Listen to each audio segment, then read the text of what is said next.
thing I can see is my own silhouette. I'm getting stronger, step by step. The clock is ticking, but there's no time for regrets. I've been flying from town to town, from London to Taiwan. I've been all around the globe trying to protect your soul. We are heroes tonight. We will fly above the sky. We are heroes tonight. Yeah. We are heroes tonight.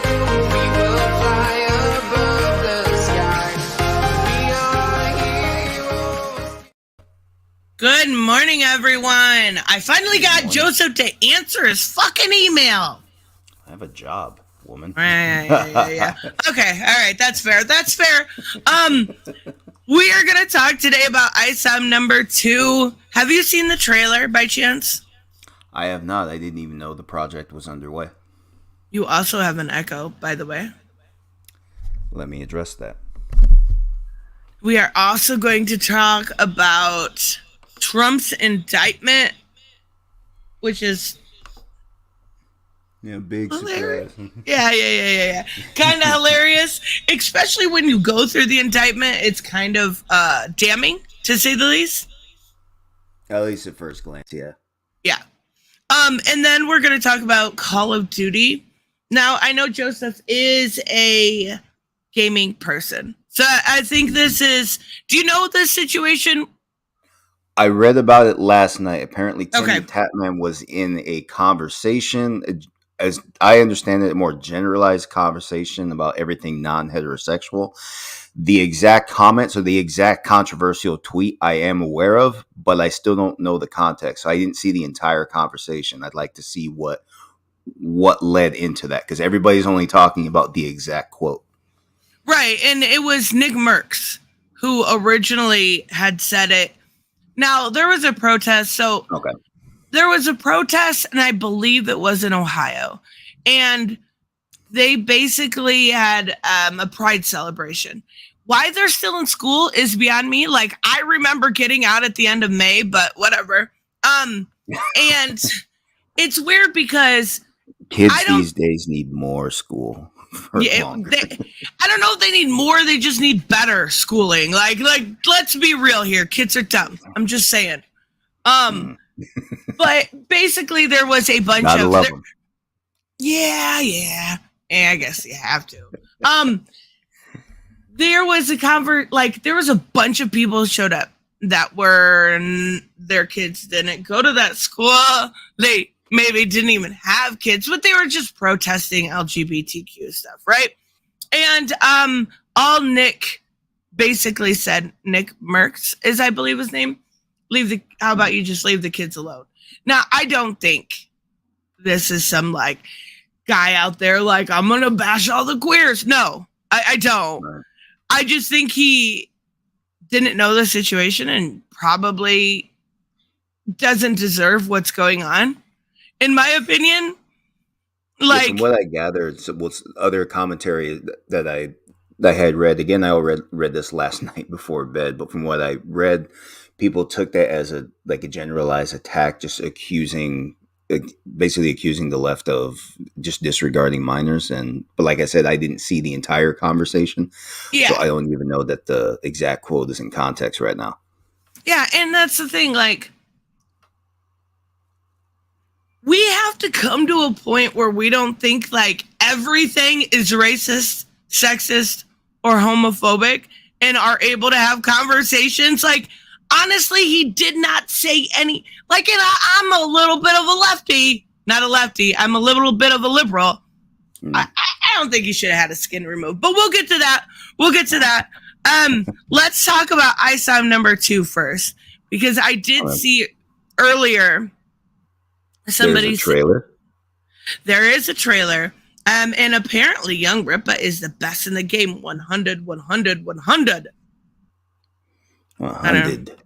I know. So, I knew this dropped yesterday. Yes, Samuel, I apologize for being a smartass, but welcome to my channel. And there is a trailer, and honestly, I've seen the trailer. I'm not going to tell you anything about it because I want your initial reaction. Because I haven't seen it. I've not seen it. I gotta shut my mouth. I was actually, you know what? I'm just gonna bring it up. I'm just gonna bring it up. Now, I did see a lot of people like, we're gonna buy this to own the detractors, but that doesn't take away from the trailer. If my Is that a lucrative business yet? Just making purchases to stick it to the other guy? Business. You broke up there at the end. Oh, well, I'll get back to it. Okay. All right. Look, I mean, honestly, okay. Just, I'm going to shut my mouth.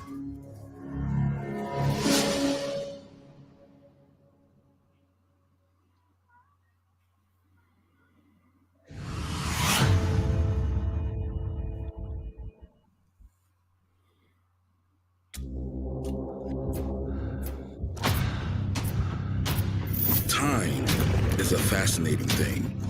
We often like to think of it as something that just is. But too many people let the past determine who they are.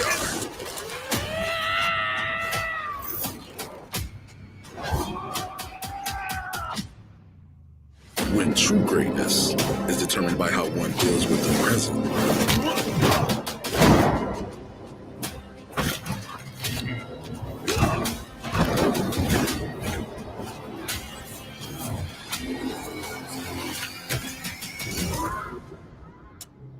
So if I'm helping you, I have one condition. Yeah. No more quitting. Time is a gift, Isom. That's Eric's What are you going to do with yours?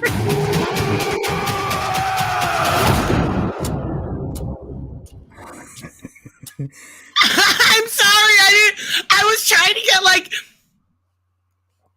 I think it would have been nice to be in the studio when he's practicing those screams.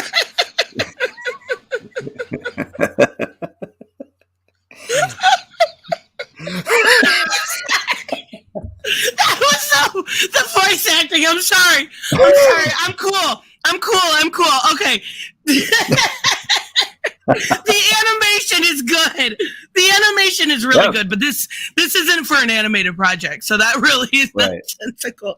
Like, whoo! I'm sorry. When I heard his voice do that, I did not realize how. I have my headphones on yesterday. I just played it out loud, and I didn't realize. I called Isom the other day a self-insert, and this kind of just brings that all home. The animation is great. Whoever Brazen, I think it said Brazen Animation. Holy shit, that was great. Yeah, it was a really good trailer. But I understand why you're laughing, because isn't he actually a short guy? He just has a big beard, so people think he's bigger than he is. I have no idea. Like, I've never seen him stand. I've never seen him stand. I know he has. I know there's video of him walking through his warehouse, but I don't actually know how tall he is. So I think it would be funny if he just has that. If he has that big, mean, mad voice, and he's barely above 5 feet. That would be kind of hilarious. I don't know. Maybe I think people have met him, so I would be kind of curious. But here's the thing: the animation looks great, and I will not take away from that animation. But it doesn't have anything to do with the book. And the funny thing is, when I was getting ready for a stream, I'll see if it's up now. I was trying to bring the website up to show you. And so am I gathering right? What we just saw is not specifically related to what's already been shown in Isom 1, or you believe this is not related to Isom 2?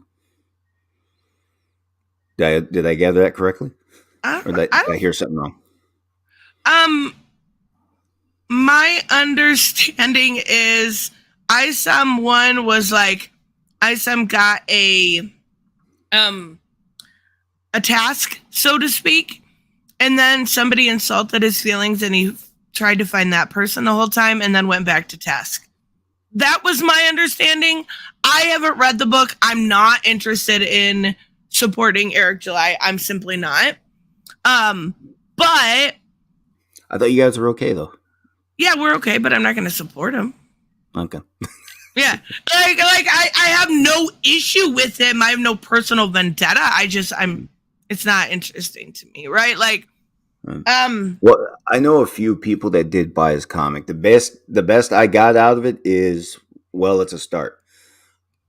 I think most of the praise is really coming from the fact that he got off his ass, he did his own work, and he got for sure. Done. You can't take away from that. Yeah, you can't take away from that. Yeah, so right now they have an introduction, and yeah, they're like anyone that reads the first issue, they're all hoping for more. They're hoping for more, and they're hoping for better. But that's really it right now. I guess that's fair. Yeah, and I found it kind of hilarious because Carrie from Nerdy Girl Crate sent me some stuff about a week back where basically EBS had even kind of been like, I don't know. Like it's mid, right? And a lot of like again, I know some people are gonna be pissed, right? Mm-hmm. But there's no making everybody happy. It's never been that way. It's harder now. I'm not spending $35 for a book. I'm especially not spending $100 for a motherfucking variant. Holy shit. The foil cover? Like, I can get a foil cover for relatively, like, cheap from DC. Wait, did I actually get I actually waited long enough that I got the ad to come up. Or the website. Got a question for you, Joe. Hey, that's not true. I'm up. You guys only come on during Sundays. Hey, I don't get out until 8:00 Eastern. And I go straight to sleep after work. Oh, sleep for the week. I'm just kidding. But anyway, yeah, you guys got to come on during the week. That's the only time you can catch me now. I'm not a bum no more. Okay, I got responsibility. All right, but anyway, what were you? It's really not working. I thought it was working. I can't get it to work. What? There's just an area down. Maybe it's just down for now. Well, let's move on to something else then, so we can keep them entertained. We got 30 people in the audience so far, and they're all here. What are you talking about, Joseph? You didn't finish this trailer. Oh, okay. Then let's keep going. God. Well, I just said something else. I didn't mean a different topic altogether. Okay, go. Let's own those detractors and buy the book. Was what I'd been sitting on. The first official production of Rippaverse Studios is the Isom 2 trailer. Isom 2 is now up for pre-order. You can go get it at rippaverse.com. Be sure to go visit that. Get all the cool items, the limited items, all of that stuff. This is a long time coming. We're going to be speeding up our release schedule and everything, but we had a lot of growth that we had to do within a year's time. New warehouse, all of that good stuff, and I'm finally glad that you get to see this. That animation we worked very hard for, and it was fun to certainly get produced. And I already knew you guys were going to dig it, but we worked very hard, and hopefully we can do stuff like that, continue to do stuff like that in the future. But this is all going to be determined by the audience, your response for it. So when you see it, share it out on all forms of social media. Talk about the book, your experience with it. When you do get your hands on it, keep talking about Isom 1. Keep talking about the company, all of that stuff, word of mouth. You'll be surprised how far that it goes. But I'm glad that it's finally released. Isom number 2, rippaverse.com. Go place your orders. All right, I'll give him credit here. He didn't do the whole like buy my book to own the left type thing. I'll give him credit there. My thing is I'm not interested in buying a book that only continues once a year, right? I've read periodicals I've read comics for so many years that I'm used to getting, okay. Even when it came to Born of Blood, which was a project that I supported, it was every 3 months. I don't want to have to wait a year. I know indies do this. It's why I support less indies. But or crowdfunded, because I support indies, but not as much as far as crowdfunded goes. I also know, like, I'm very much so of the mind when supporting a creator. And I think you've seen, at least for a fair amount, what type of creators I have on here. They treat people with respect. They answer questions. They're open to criticism. Not every criticism is seen as an attack, right? And I think what really blows my mind is that every criticism that he gets is made into a video and they're called a detractor and oh my God, they're the worst person in the world. It's not for me. It's just not for me. And then there's that whole like thing where I end up on this weird Twitter thing. I don't know what's it called. Ripaverse goalpost or something. Like somebody's watching my channel from that Twitter, because every time I mention Eric July, it's like, oh, they're not talking again. Well, here's a valid question from Raymond. Why does anyone have to pay $60 to $80 for 2 issues to find out what Isom's powers are? They shouldn't. Is that normal? No, absolutely not. Okay, there is some mystery, right? And there is some inference. So if you see a character that is pushed into the wall and the wall breaks, you can kind of assume he's got some invulnerability. If you see him with laser vision, you're going to know. You see what I'm saying? There is some nuance to it. But I am not... Okay, so the base price, if you were to buy 1 and 2, have bought it at the time, would have been $70 for 2 books. I can buy 14 books for that. Now compare that to some of the guests you've had here who have crowdfunded their own projects. What were they charging? I think Trevor charges $10. I think Born of Blood was $15, and I could be wrong. Common America was $15, $10 normal, and $5 for shipping. I know Worthy Chaos I only paid $5 for. So I mean, it is the price, and $35 fine, right? But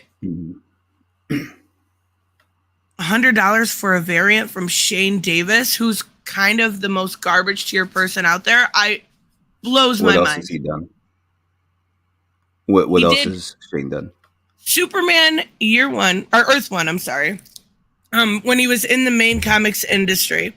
And then I believe he has a book called Starlight Cats and Infamous Rex, I want to say. Infamous Rex looked great, but I would not support it because I won't support Shane Davis. He was the one, I had a debate with him, and they sat there and they read off super chats, like calling me every derogatory name under the book. And they just would mute my mic. They were absolutely horrible to me. So Shane was obviously affordable. Affordable? Yeah, if Ripple went to him. Yeah. You pay for quality. I do every single week, actually. That's the thing. I absolutely do. And I review them every single week. No, I want to give you guys a lesson to people who believe that you get what you pay for. There are reasons that people say that. It's so they can charge you more for the same product. Like, I had a friend that was really into the organic food craze when that was on the rise, and the controversy was always the same. You're paying more for basically the same food, but the industry will tell you that no, you're paying for some kind of quality, even though they're actually putting less care into your safety by disregarding health standards.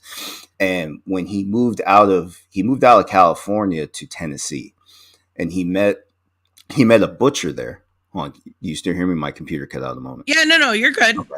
So he met a butcher out there that doubled his prices for the same thing he was always doing because people believed that organic food should cost more money. Right. So all he did was follow the trends and start charging more. Now he's making at least double. That was 9 years ago. Who knows what he's making now?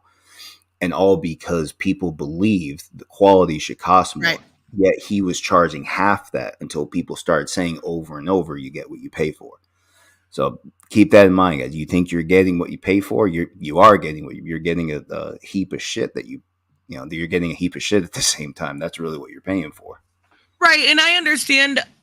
I don't mind paying a couple bucks more for like quality paper, right? I don't mind spending just a little bit more if it's good, because I do like I love comics. That's been everything that I've, built my channel around. But I've seen creators and specifically Trevor, he did Area 51 and he's doing Minutes to Midnight right now. He would probably be pissed if he knew I was bringing this up in controversy. So I apologize ahead of time, Trevor. But he likes to stay away from drama, but he does some of the highest quality I've ever seen. And still it is very, very cheap. Every single time I have asked him, how do you keep your prices so low? He's like, because I want it in the most hands as possible. I don't need to make the most money possible. I want the most people to see it. And I'm like, all right, I get it. That's an excellent strategy. That makes perfect sense. And that's another great reason to sell digital, right? Because I would buy, I actually may buy it for the video. I may buy it for the video if it were on digital, because there's no shipping, there's no this, right? I'm not spending $50 for a fucking Ripa video. I'm just not. Yeah, his website crashed again, Bianca. I was trying to find the cover you guys talking about, and it says web server is returning an unknown error. Apparently, the EVS cover is cover B. Does that change anything? I think I've seen cover B. I didn't look close enough. I probably would have if I knew, but I can't even bring it up. I can't even bring it up. But a lot of, and to be fair, Eric's big job here is to make people open the book. This can't just be YouTuber merch. And that is the big problem. We have a lot of channels based around, and I have seen a few reviews, to be fair, right? I know I watched Comics Elite review. I think I watched the Geek Getaway did a review, or unless that was Cyberfrog. I don't remember. But what his biggest job here is to get people to open that cover. Because if you're not opening the cover and you're not actually reading the book and you're buying this as YouTuber merch, you're losing. And was the high price on issue? Well, hold on. I keep saying issue one. Is it issue one or book one? Like, is this something more expansive than just an issue, or is this something larger? I want to say it's probably around the size of a small trade. I think it's 90-something pages. Normal trades are usually in the 120s to 130s, but I would say you could consider it a trade. Because I understood the high price was actually, at least that's something he was open about, that the high price was, it is something he was open about because he wanted to, he's going to say he needed the money for future, for future outings, for future issues. For sure. And obviously he's not going to have an issue. I did see, I think Samuel say a little bit earlier that it was already at 1 million. When I clicked on it yesterday, it was at 500,000. And honestly, I do see that, the first one I think brought in 3.7 million. I can see this making the same. 100. Book 2 is 112 pages. Okay. So yeah, I would consider it a trade. No. Well, then he's open about the price and where it's going, at least. So I'd say just give him time to deliver. See if that's really where this goes. I would, I honestly would support it. I would look at it. I would consider buying it if they had a digital version. I'm assuming his biggest thing here is because of who he is and the controversy that surrounds him. He doesn't want to put a digital version out there because it'll be passed around very easily. So, then I don't know. He did it right, and I understand what you're talking about. I know he was. I know a little bit about what he stands for, why he's doing this. I did see your debate with him. I think I actually first time I saw him is an interview with Gothics years ago. Mm-hmm. So I've known for a while what he's trying to do. And yeah, the speculation has been around from basically from day one that he's a grifter. He's just No, I don't think he's a grifter. Right. So you don't think that's what this is? That it's just it's a delay. It's a reasonable delay. It's not like he's just milking it. He's not just asking these people for higher prices for lesser product. Okay, if he were a grifter, would he have gotten Chuck? Like, he's gotten Chuck Dixon on his Alpha Core book, and he's gotten the Soska sisters on his Yara book. I don't think he's a grifter. I think he's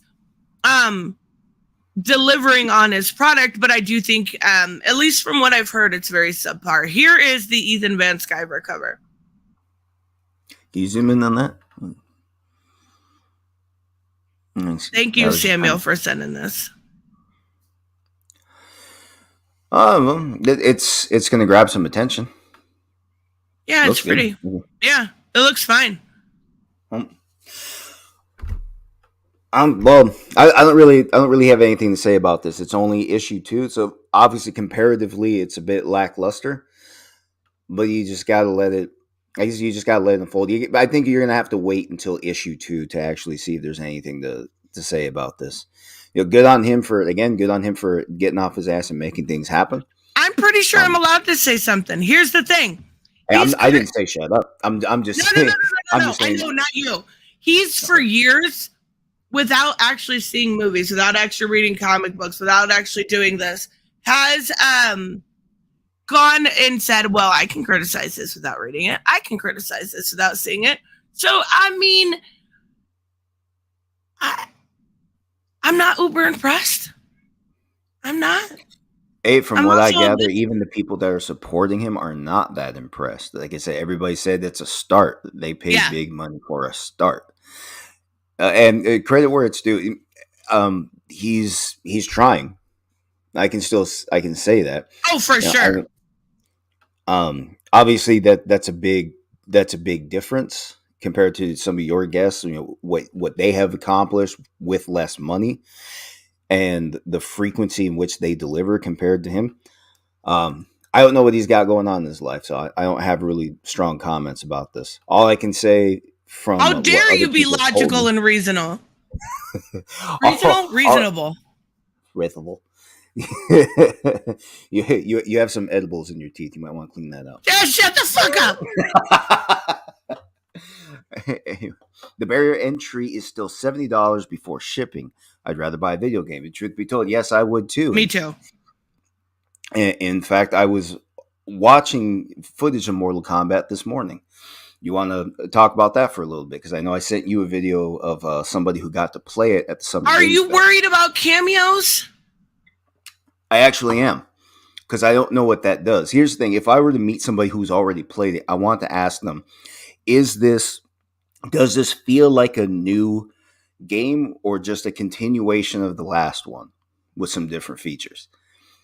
And that is important. Now, based on what I saw, the combos connect great. The combos look like they connect real smooth and fast, so it looks like a lot of fun to play. I played Mortal Kombat 11. It's smooth. I played a Scorpion for a little while. I played as a bunch of them, but anyway, combos connected well. They were smooth. They were nice transitions. This looks even smoother than that so far. It looks like it plays better based on the 4 characters that we've been able to see, but I guess anyway, I have to feel it for myself if this actually matters. Based on what I've seen, the cameos just don't matter. If that's just a button that inputs somebody unimportant into the game to finish a combo, then to me, that's just a new look on the same thing. You could have just given every character longer combos. And it would have been the same effect. Okay, cameos are my biggest, and don't get me wrong, it's me. I'm gonna buy this game. I'm gonna play it day one. I'm gonna stream the fuck out of it, and I'm gonna stream every game beforehand to get pumped for it. But I am seriously worried about cameos. They look like this. You remember? Did you do the towers?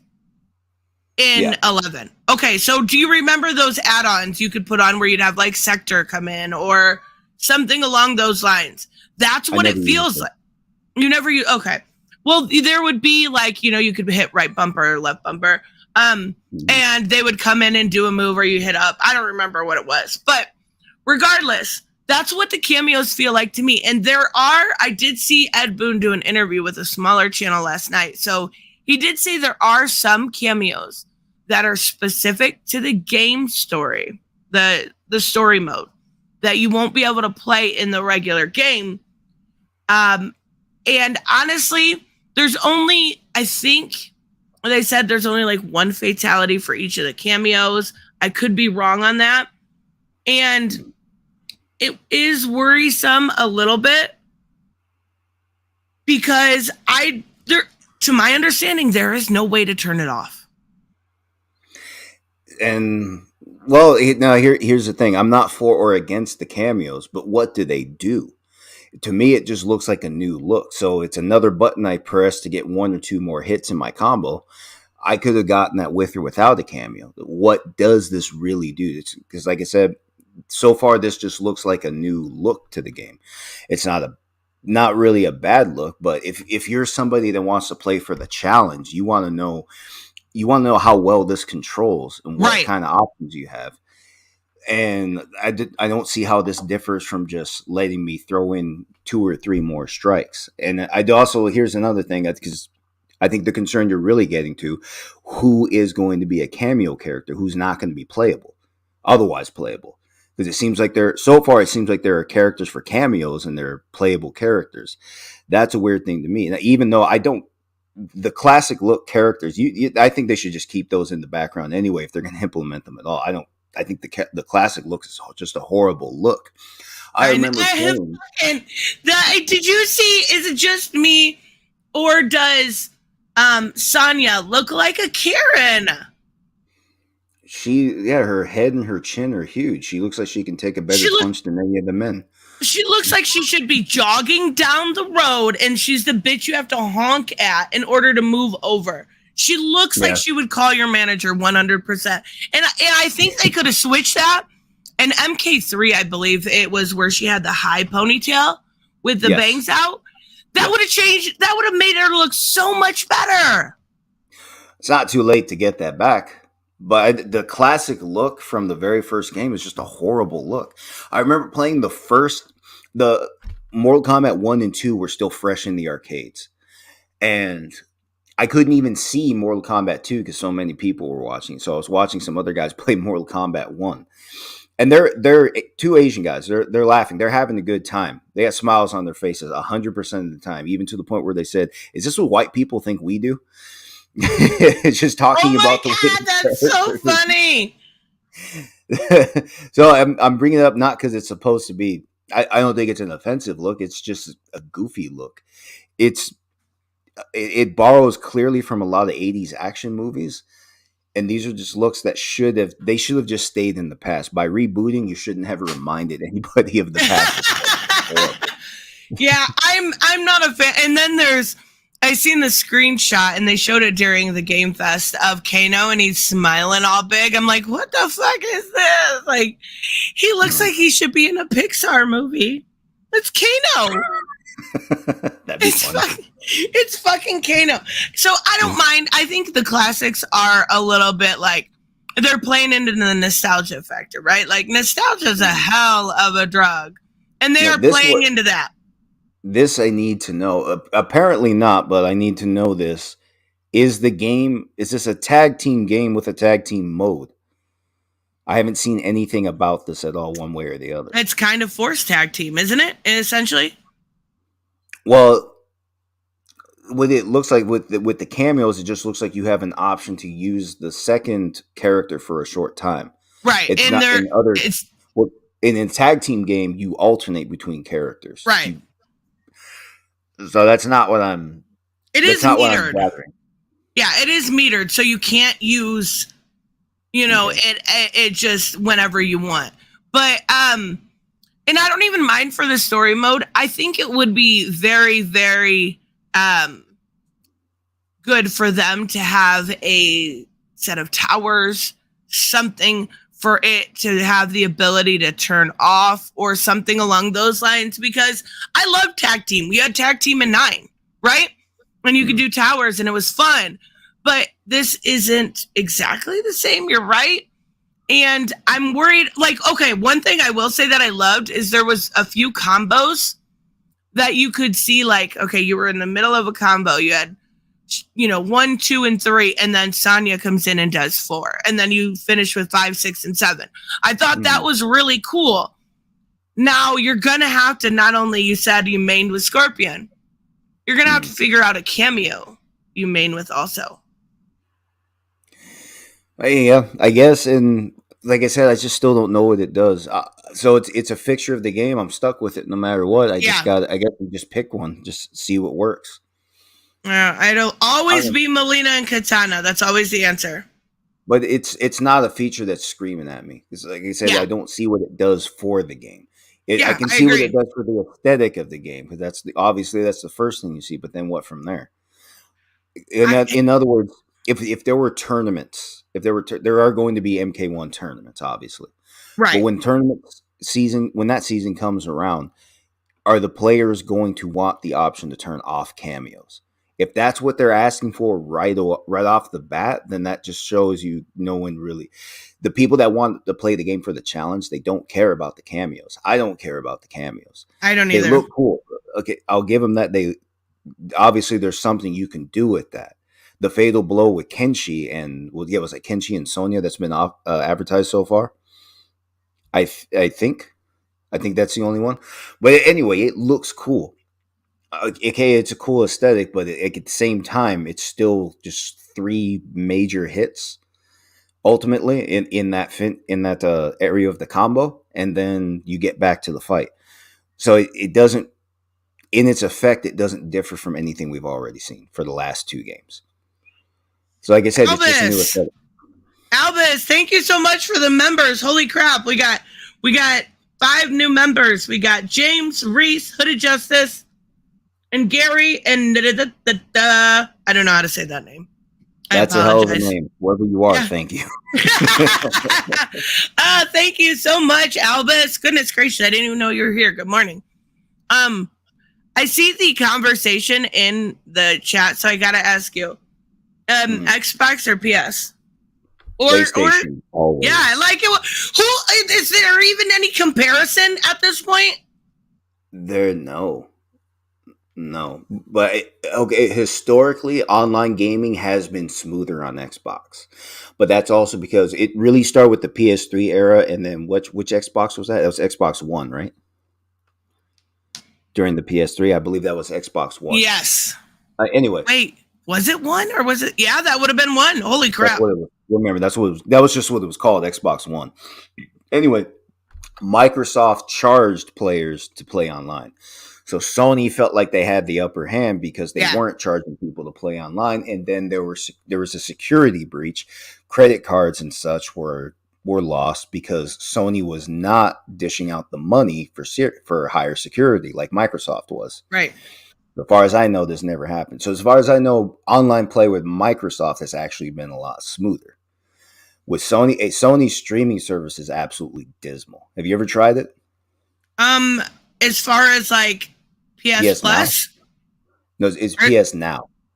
I think let me see. With the games, right? Oh yeah, I don't think it's abysmal. What are you talking about? There's so much better games than Game Pass. It's been they only have better games, but they don't come through smooth. Okay, that's fair. It hasn't been, unless you download them, and some you can't even do that. Some are just stream only. Yeah, and that's a frustrating thing because they should just let you download them. Yeah, because it's not like you're going to lose them. Okay, if you're not connected to the internet, then you can't even play the downloaded versions. So it doesn't matter. They should just let you download all of them. But Sony's always been really good at enticing the fans and really good at frustrating them at the same time. Because they're really good at putting fans in a spot where you have a love-hate relationship with Sony. Because you don't want to let go of the good things, but you're just so tired of the bad. Yeah, but okay, I think you're wrong. I got to push back here.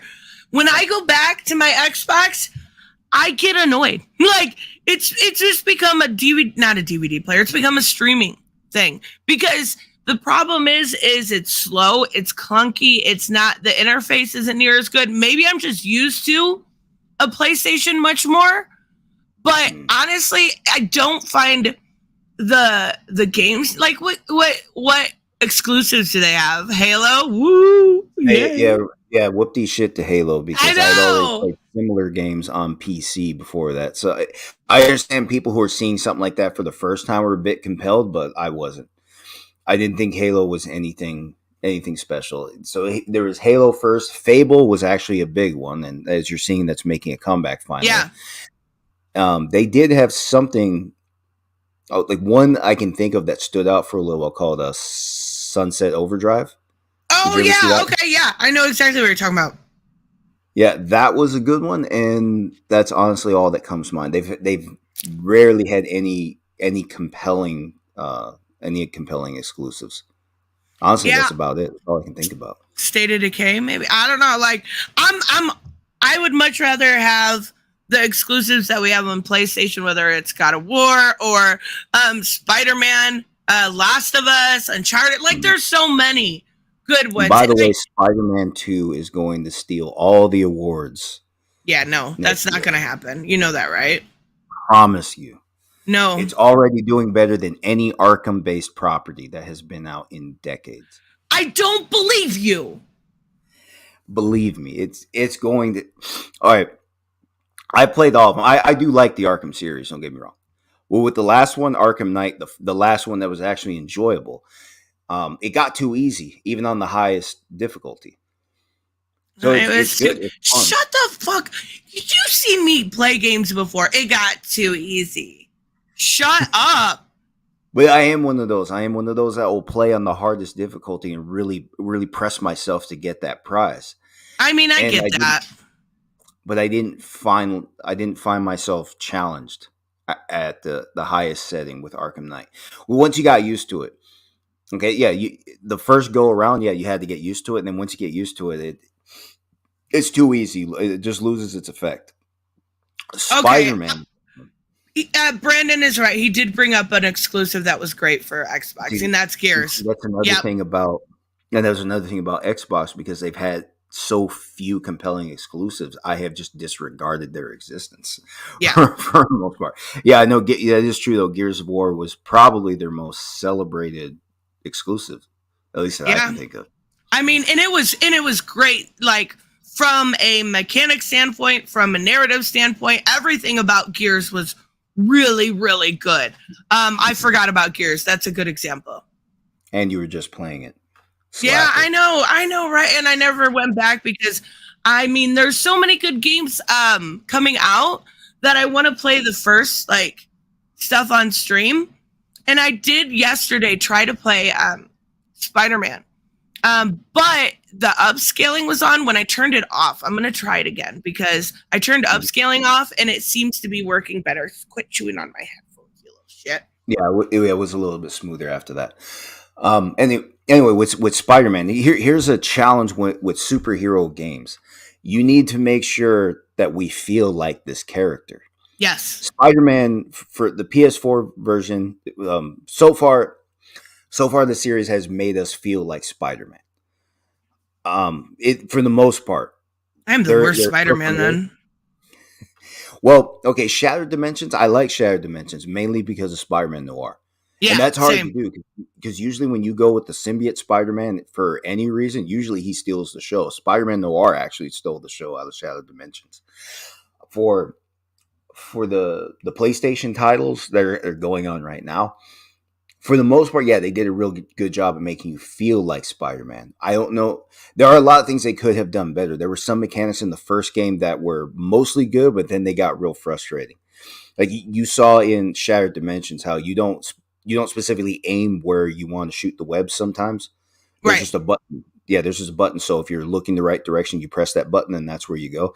They have that in the PlayStation version, and it's not always on point, and that is very frustrating.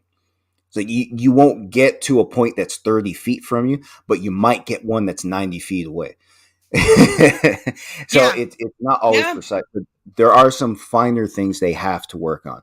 One thing they really need to work on is the accuracy of New York City. You may have noticed in the PS4 title there are no fat people in the game. No, you went Like, straight not up. one. There are no fat people in the game. Not a fucking one. In a city where everybody eats pizza and calzones all day, yeah, not a fucking one. Not even the cab drivers. It looks so clean too.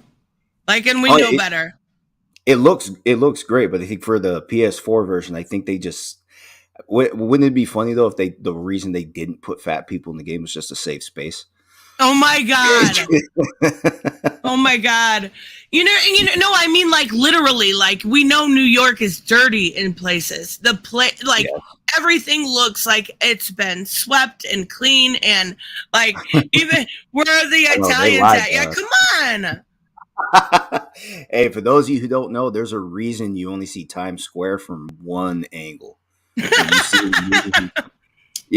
a reason you only see it from one angle. The south side of that is an absolute shithole. But now the big thing that stands out to me, they're putting more care into the design for the villains so far. The first game, it looks like they did their damnedest to honor Stan Lee's original vision. It's cool homage, good respect. It's a good way to respect the guy. I respect they did that, but it wasn't the best aesthetic. Lots of different creators came up with better looks. Honestly, I think the Ultimate Universe got the looks best. The Noir Universe is a fun way to step out of the original, but still well, it's another way. It's probably the best way to reimagine the original. I'm not the biggest fan of Spider-Man 2099, even though some of the villains actually do look really good. But in this, it looks like they're going to put more care into the villains, which they didn't do. They look kind of dumb. Okay, Rhino's just a massive human being. That's really the only reason he ended up being the best one. Everybody else had these really bulky, clunky outfits. And like I said, the character designs, all these guys are skinny. These guys are all bone. I know Spider-Man was he was supposed to be smaller than everybody else, but remember, he was supposed to get bigger. Right. He was supposed to grow up. And remember, this is a 23-year-old Spider-Man. He's not supposed to be a runt. In this one, like just what they did with the Lizard alone, and Lizard wasn't, even though he's a classic villain, he's not like the most compelling one. Okay, and they put a lot more care into that one villain than they put to any of the other previous villains combined. None of them even come close from the previous game. Like I said, they went with the classic look. Cool. Okay, they got it. I'm glad they got it out of the way. Now going into this, I'm hurting to see what they're going to do different. Some things are going to be the same old bland, but some things they have to do better if they want to they really want to continue to sell the art of the game. And this isn't going to be one of those games where the art is the best thing, by no means. The first game played remarkably smooth.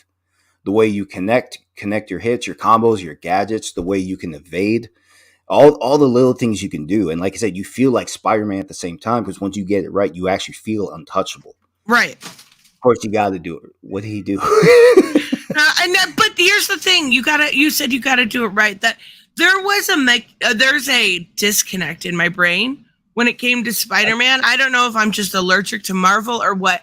I have a real hard time with the swinging, and it's very weird to me because I know how to do it, but I do it incorrectly. So I'm hoping before the game comes out, I can practice quite a bit. I've been practicing on Miles. I actually prefer the Miles game. I've been really liking Miles lately, though. Like that's also the easier one. Shut the fuck up. You didn't have to say that. Everyone already knew. Obviously. What do you think about Peter maybe being a villain in 2? I like it. I like it a lot. Because it's a good, well, of course, because it's a big difference from what he's supposed to be. Because for people who may not know, I doubt anybody in this audience doesn't know, Peter was, when he was taken over by the symbiote. Oh no! Also, here's another thing: we don't know what that actually is yet. Because that's fair. Classically, it was an alien. It was an alien parasite. In the Ultimate Universe, I think is what they really borrowed from. Hopefully, because that addressed a lot of weaknesses that was a lot of weaknesses that were in the villains classically. I hated them.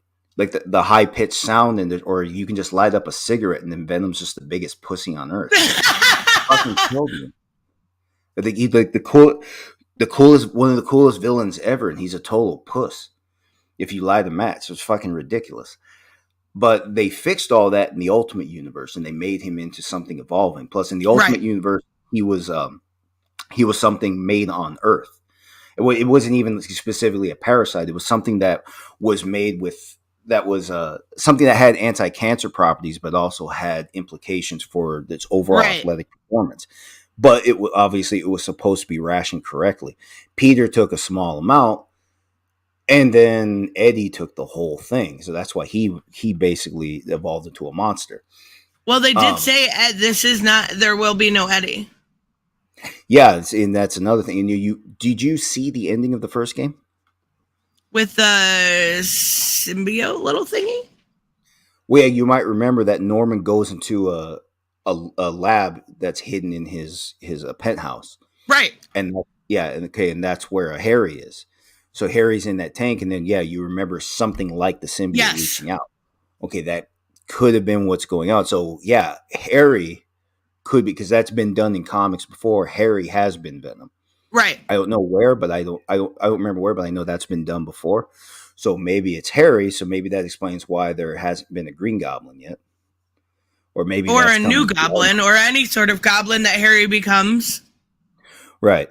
They haven't touched on that yet. And then now here's also just a fun tease for people wondering what's going on, because you saw the trailer and you remember after Craven. So it was the one that showed Craven, and remember he killed his supposed challenge. Right, he's frustrated, and then someone hands him a tablet saying that we need to change the hunting ground, and then he's looking at all these characters in New York City. Yeah, but so there was a lot of spider people. There was like. Oh God, Marvel's not my forte like DC. There was the Asian girl that you talked to in the game. She becomes a spider person. I don't remember who. Great. Yeah. What the hell is it? Damn it, she's a cop. I just finished playing that game. Robert, what's her name? Yeah, there we go. There we go. But anyway, so you also might remember there was one character we all tried to zoom in on, and we couldn't figure out who the hell that is. Yeah. No, not Cindy Moon. No, it wasn't Cindy. It was the police captain that was in the PlayStation title. Anyway, so Wraith. There was that one character we all tried to. Yeah, she becomes Wraith, but what was her name as captain Yuri. Before she was? Yeah, Yuri. Okay. Anyway. That one face that we're trying to zoom in on, we're all struggling to find who that is. I thought it might be Eddie until recently you saw the developer said Eddie is not in this game, or at least he's not Venom. Or did they say? I don't remember. But anyway, Robert just ruined the game. She becomes a villain. Yeah, I knew Wraith was a villain. I didn't know that. Shut the fuck up. But anyway. So that one blur character, so we know that's possibly not Eddie. Okay, we'll rule him out. Now there are also some other assumptions, like Cletus Cassidy, who becomes Carnage. That's gonna be one that everybody's gonna be screaming for. But do you really think they wouldn't be teasing Carnage if you know what I'm saying? Like, I hope it's at least I hope it's a DLC instead. Yeah, something. Because I want to see them. I want to see them commit to that. I don't want them just squeezing into the main game by cutting some corners. I want to see them commit to. I want to see them commit to Carnage first. Yes, absolutely. But it could be something like that, or people may remember this. There was a story. There was a time briefly where Kraven was when Kraven was in the picture. So too was the Punisher. Ooh, I don't think that they would do that though. That would be fucking awesome. Well, hold on. If you can tone down Cletus Cassidy for the T rating that they're obviously going for, I think you can do some things with Punisher. Oh, maybe. For sure. Everybody gets toned down. Do you think they'd pull that far from the Marvel Universe? Is what I mean, I guess. I don't see why not. If it keeps things interesting, so they kept everything within the Spider-Man universe so far. And well, then going as far as to mention the Avengers. Okay, they're only mentioned. I Yeah. think. Yeah, and then some other characters are hinted at, like they're talked about in the background, but they're obviously not shown. They're going to want to do something else to change the aesthetic of the game. Because we all know the game plays great. So just by making minor improvements from the last one, they're already going to make something that's going to be worth committing to for at least 12 hours. Yeah. And More than that, probably. well, Wasn't yeah, the well, first yeah, one more like 20? Or was that just me? well, if you watch every video every movie, yeah, it's a very long. Okay, I thought so. It's very long.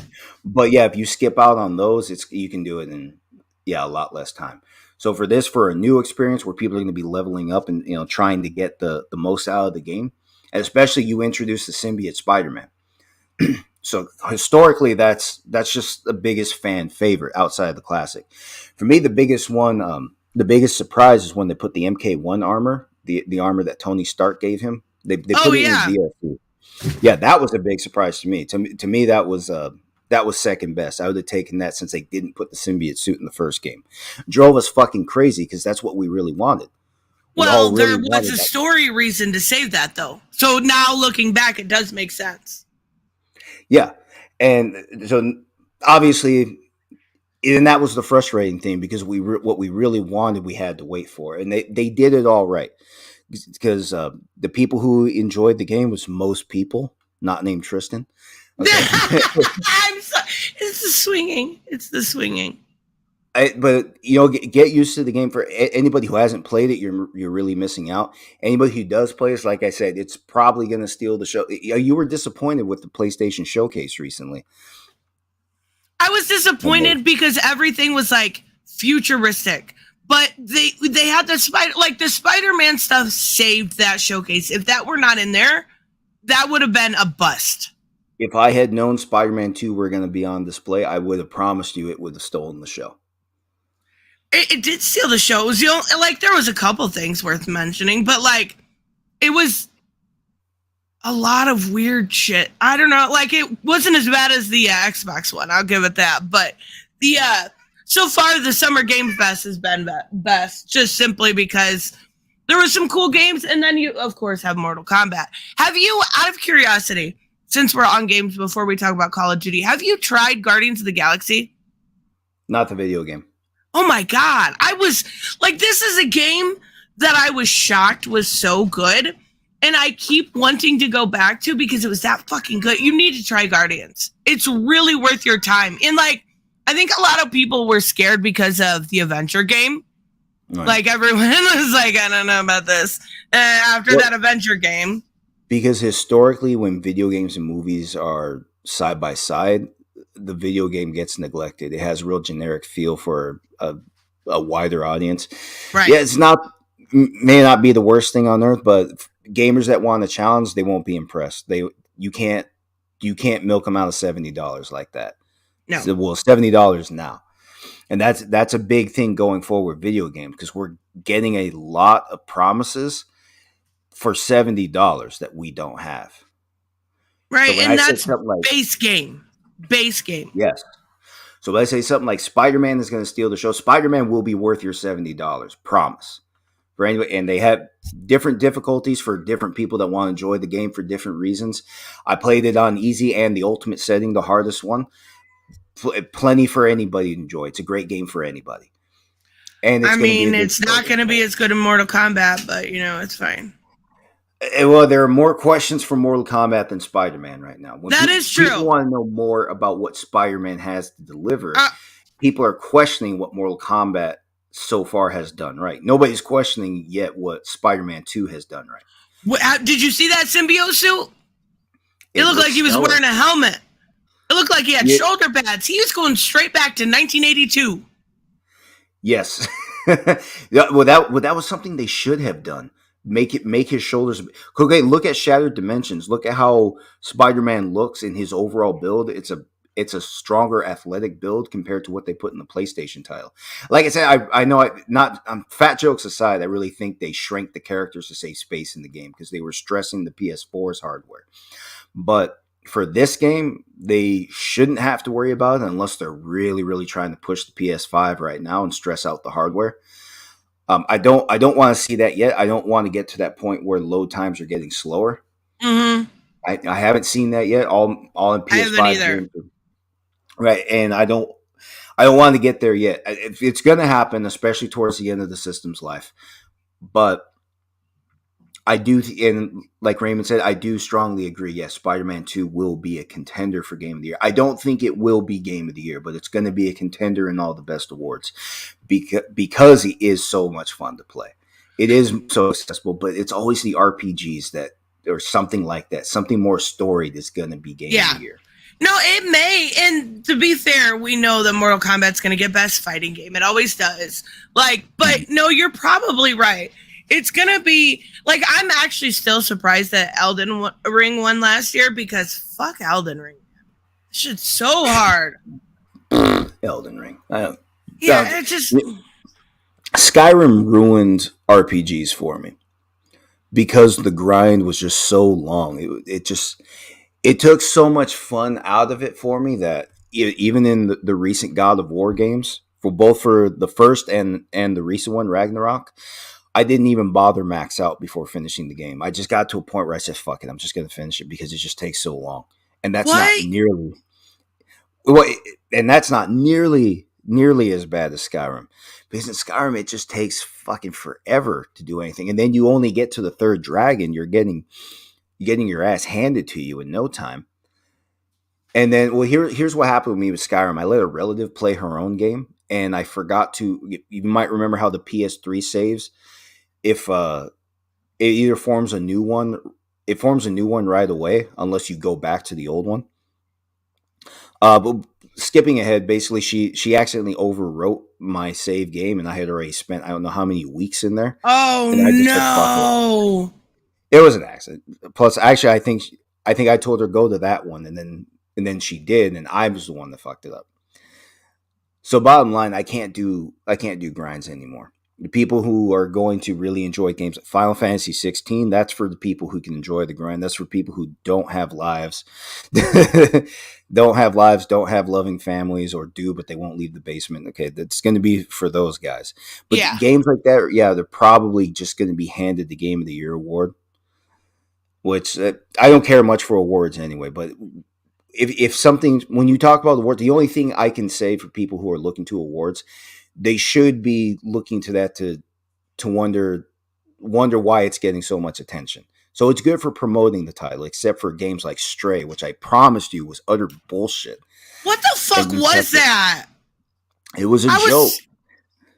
See, it wasn't even a... I recorded the video. Game. I don't know if you heard me say this yesterday. I recorded the video to finish it up, and I forgot to hit record. So I'm going back and I'm gonna fix it. But what the fuck was that? And why was it? What? Why are they getting a 2? I have so many questions with that game. How did it get awards? Just because it was a fucking cat. That's all it was. It has nothing, because the game was interesting at first, but after about the third hour, I got to learn what I'm doing, because it felt like a 3-hour tutorial. Yeah, and it was weird. Yeah, because it wasn't a very puzzling game. It was just more like a scavenger hunt. So it was time consuming, but it wasn't very challenging. So like I said, once you got to that ending, I promised you it was going to be disappointing. I don't know why it got any more past. I thought you were fucking with me though. I know I mess with you guys around a lot. And yeah, visually the game did look stellar, but the art isn't supposed to be the best part of your game. It's a similar thing with Gotham Knights. I just bought Gotham Knights for $23. I'm still not remarkably impressed. What? It's good. Just give it a chance. No, hold on, I'm finishing it. Here's the Predator missions are actually good. In fact, they did make one good improvement. You can't use your the AR vision. You can't use that constantly. You can scan. You can do brief scans here and there, or you have to stay still to use it. Yeah.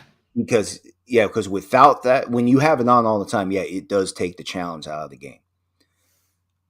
So I that's mean, one improvement they made.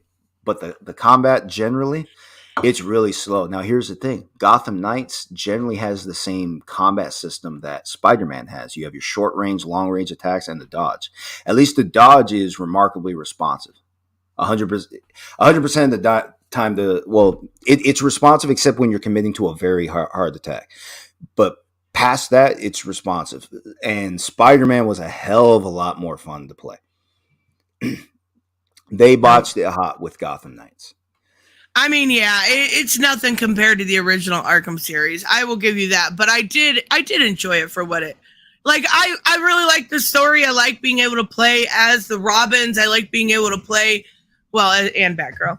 And there was a lot of cool stuff. I wish they'd have done more. So if you remember, like in Arkham Knight, there was always, you had all these side missions to do, and it felt like there was no real depth to any sort of side missions. There was no real depth to there was no chance for DLC because Batman was gone. You mean Gotham Knights? I'm sorry. Yeah, keep going. And it felt very shallow compared to the others. And I'll wager that 2020 was the big reason, because 2020 screwed up everybody. Yeah. But they have something on hand. They invested in it. They needed to try to get their money back. So I sympathize to an extent, but not for full price. I paid $23. I honestly feel like I got $23 worth of game. Yeah, that's fair. That's fair. Let's talk about this a little bit, because I know I wanted to talk about it. What finds me, I just want to touch on this because what's actually hilarious that people are speaking out now about Activision is it took a supposed anti-LGBT stance for them to boycott it. But when all that controversy went down with how women were mistreated, they were like, it's cool. It's cool. Fuck women. Right. Like, it makes no sense to me. Well, women are not. Here's the thing: everything that's not heterosexual gets, a third of the alphabet attached to it. Women don't specifically fall into that. Womanhood does not. Lesbians do, and lesbians are cooler than anything, but women do not. There's no W. Wait. You remember all the shit that went down with Activision with how it was frat culture and how they were, harassing women, and one woman actually took her life. You remember this, correct? Now that you bring that part up, yes. But and nobody boycotted it. Well, first of, what was the story to that? Wasn't that in a live chat, or wasn't that just in-game conversation? No. This was the company itself, Activision. This was the company itself. Basically, what had happened is, I think it was actually, and it's been a while since this story broke, so I don't remember exactly. The FTC either got involved or the state of California, because it was really, really bad. And there was, oh my God, I should have looked it up. There was was it class action? Something along those lines. Let me look it up. The class action lawsuit. Go ahead. I'll keep them listening. Yeah, the class action lawsuit rings a bell, but for that controversy with the woman, again, I only saw the headline. I didn't really read into it. So you're gonna have to give me some details on that for this whole thing that we're going on. And we're still going on about the comment that we mentioned in the opening, right? Tristan? Yes. We're still, sacred cows are real. First of all, people don't like this. They don't like to say it. They don't like to hear it. But this is really what you're seeing. You can think of all the past frustrations that think of all the past frustrations you have, and then compare it to this. Of course, it doesn't compare. But the past frustration wasn't based on sacred cows. This is. And this movement, where again a third of the alphabet is taken, and this whole movement, unfortunately, it has been corrupted. It went from the kind of thing that make people aware that these people exist, and then it just became something else. It became something political, and it's something intolerant at the same time. And it treats itself with more respect than it really deserves. It doesn't treat it. It's not when people throw these logos around, they're not demanding the same respect for everybody. They want more than everybody else gets. They Wait, won't wait, say wait, it wait. those words, but they are demanding it. You think queer people want more respect? No. I said the people who represent themselves with those little letters. There's a difference, because those little letters get mistaken as a representation for everybody that's non-heterosexual, because that is how it's been represented, but that's not fair. This is why I don't speak favorably of representation, because one bad representative then speaks for everybody, and that changes everybody's image of somebody else. So when you look to representatives, again, if one screws up, the whole group, The whole may thing start looks seeing that bad. if that's what you, Yeah. right, if that's what you believe in. But I don't. I believe in the individual differences. Okay, that's why I've always talked down on representation, because one can fuck it up for everybody if you go with the representative. That's the wrong way to see it. You got to Okay, look here at we- individual differences. I should have known. Samuel's always good on these things. Activision Blizzard agreed to pay Equal Employment and Opportunity Commission $18 million in 2022 to compensate former employees who face sexual harassment and discrimination. I believe there was 3. They paid $35 million to resolve claims it lacked an adequate process to assess workplace misconduct complaints. Following the allegations of sexual assault and mistreatment of women at the company in recent years. So yeah, they all these this is priorities, people, right? I talk about this with the trans stuff too. People are like, oh my God, they want your kids, but won't say a word about the Catholic Church. People are like, oh, they removed Nick Merckx and Tim the Tap Man, but they didn't boycott when they had all of this sexual harassment going on. Like, your priorities are so skewed because of team politics, I guess is the way I should say it. Oh yeah, it's politics too, but there's more to it than that, especially when it comes to rightist media and how they seem to they seem to give zero attention to any churches that are blatantly corrupt. Zero. Yes, and there's more to it than just politics, and this is worth its own segment. This is there's this little thing called religious immunity that never gets talked about, and it's always been a very controversial thing, but it doesn't get a lot of media attention.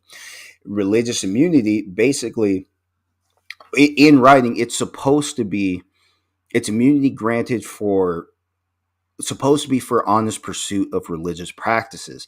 Sometimes bad things happen, but if bad things happen during an honest attempt to practice one's religion, there are state laws at play that grant special immunity from any liability, criminal or civil.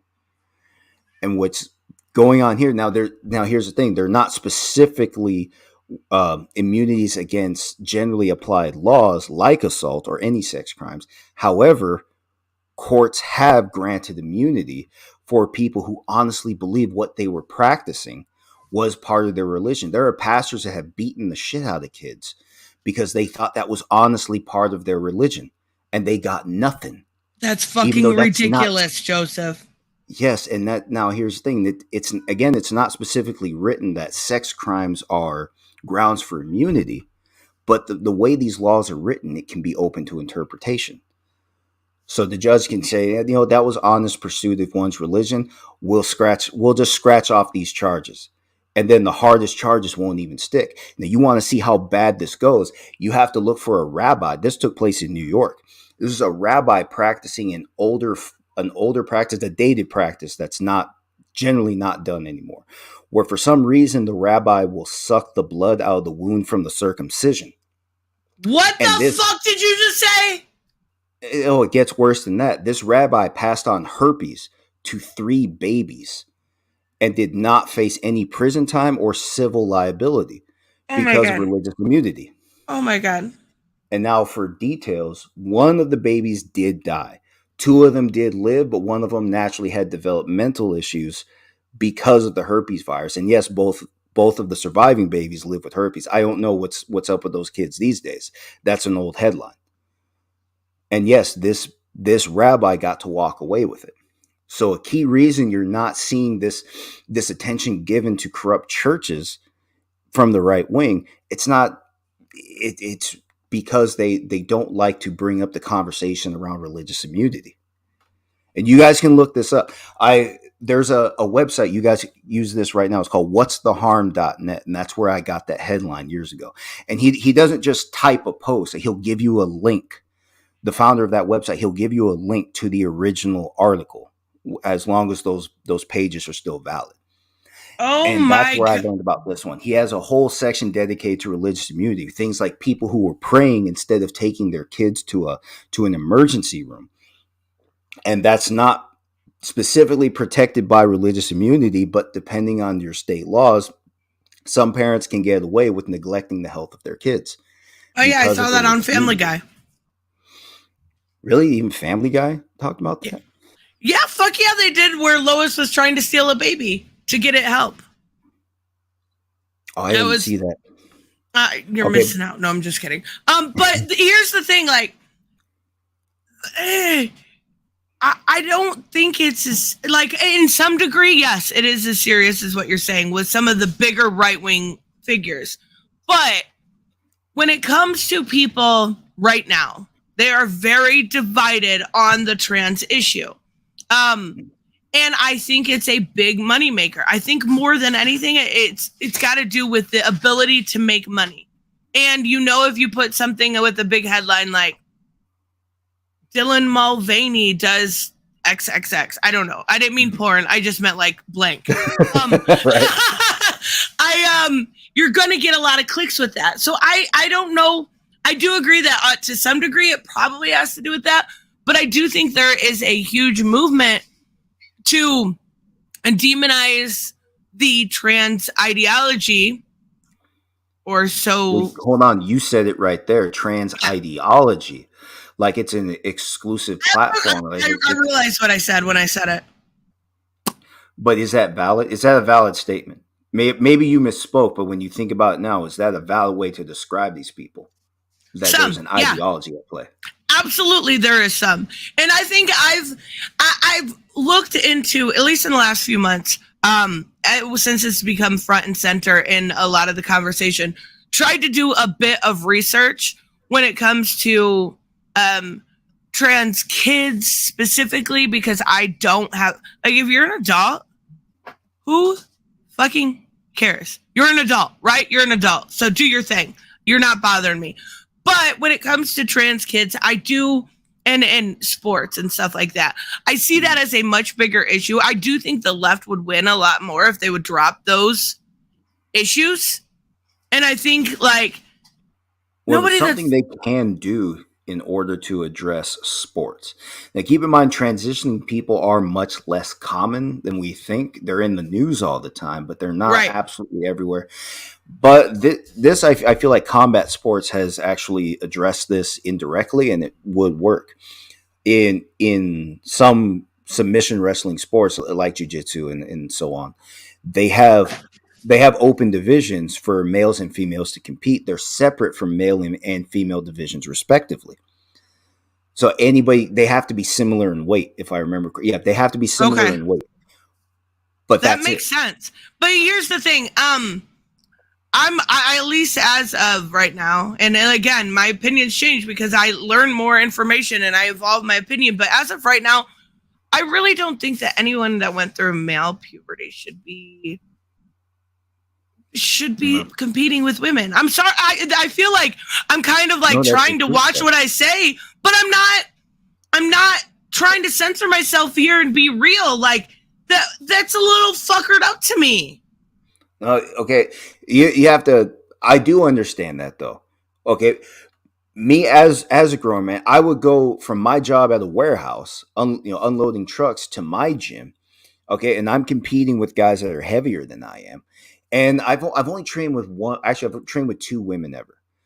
Okay, and I don't feel them. I barely feel the way you can just throw them around.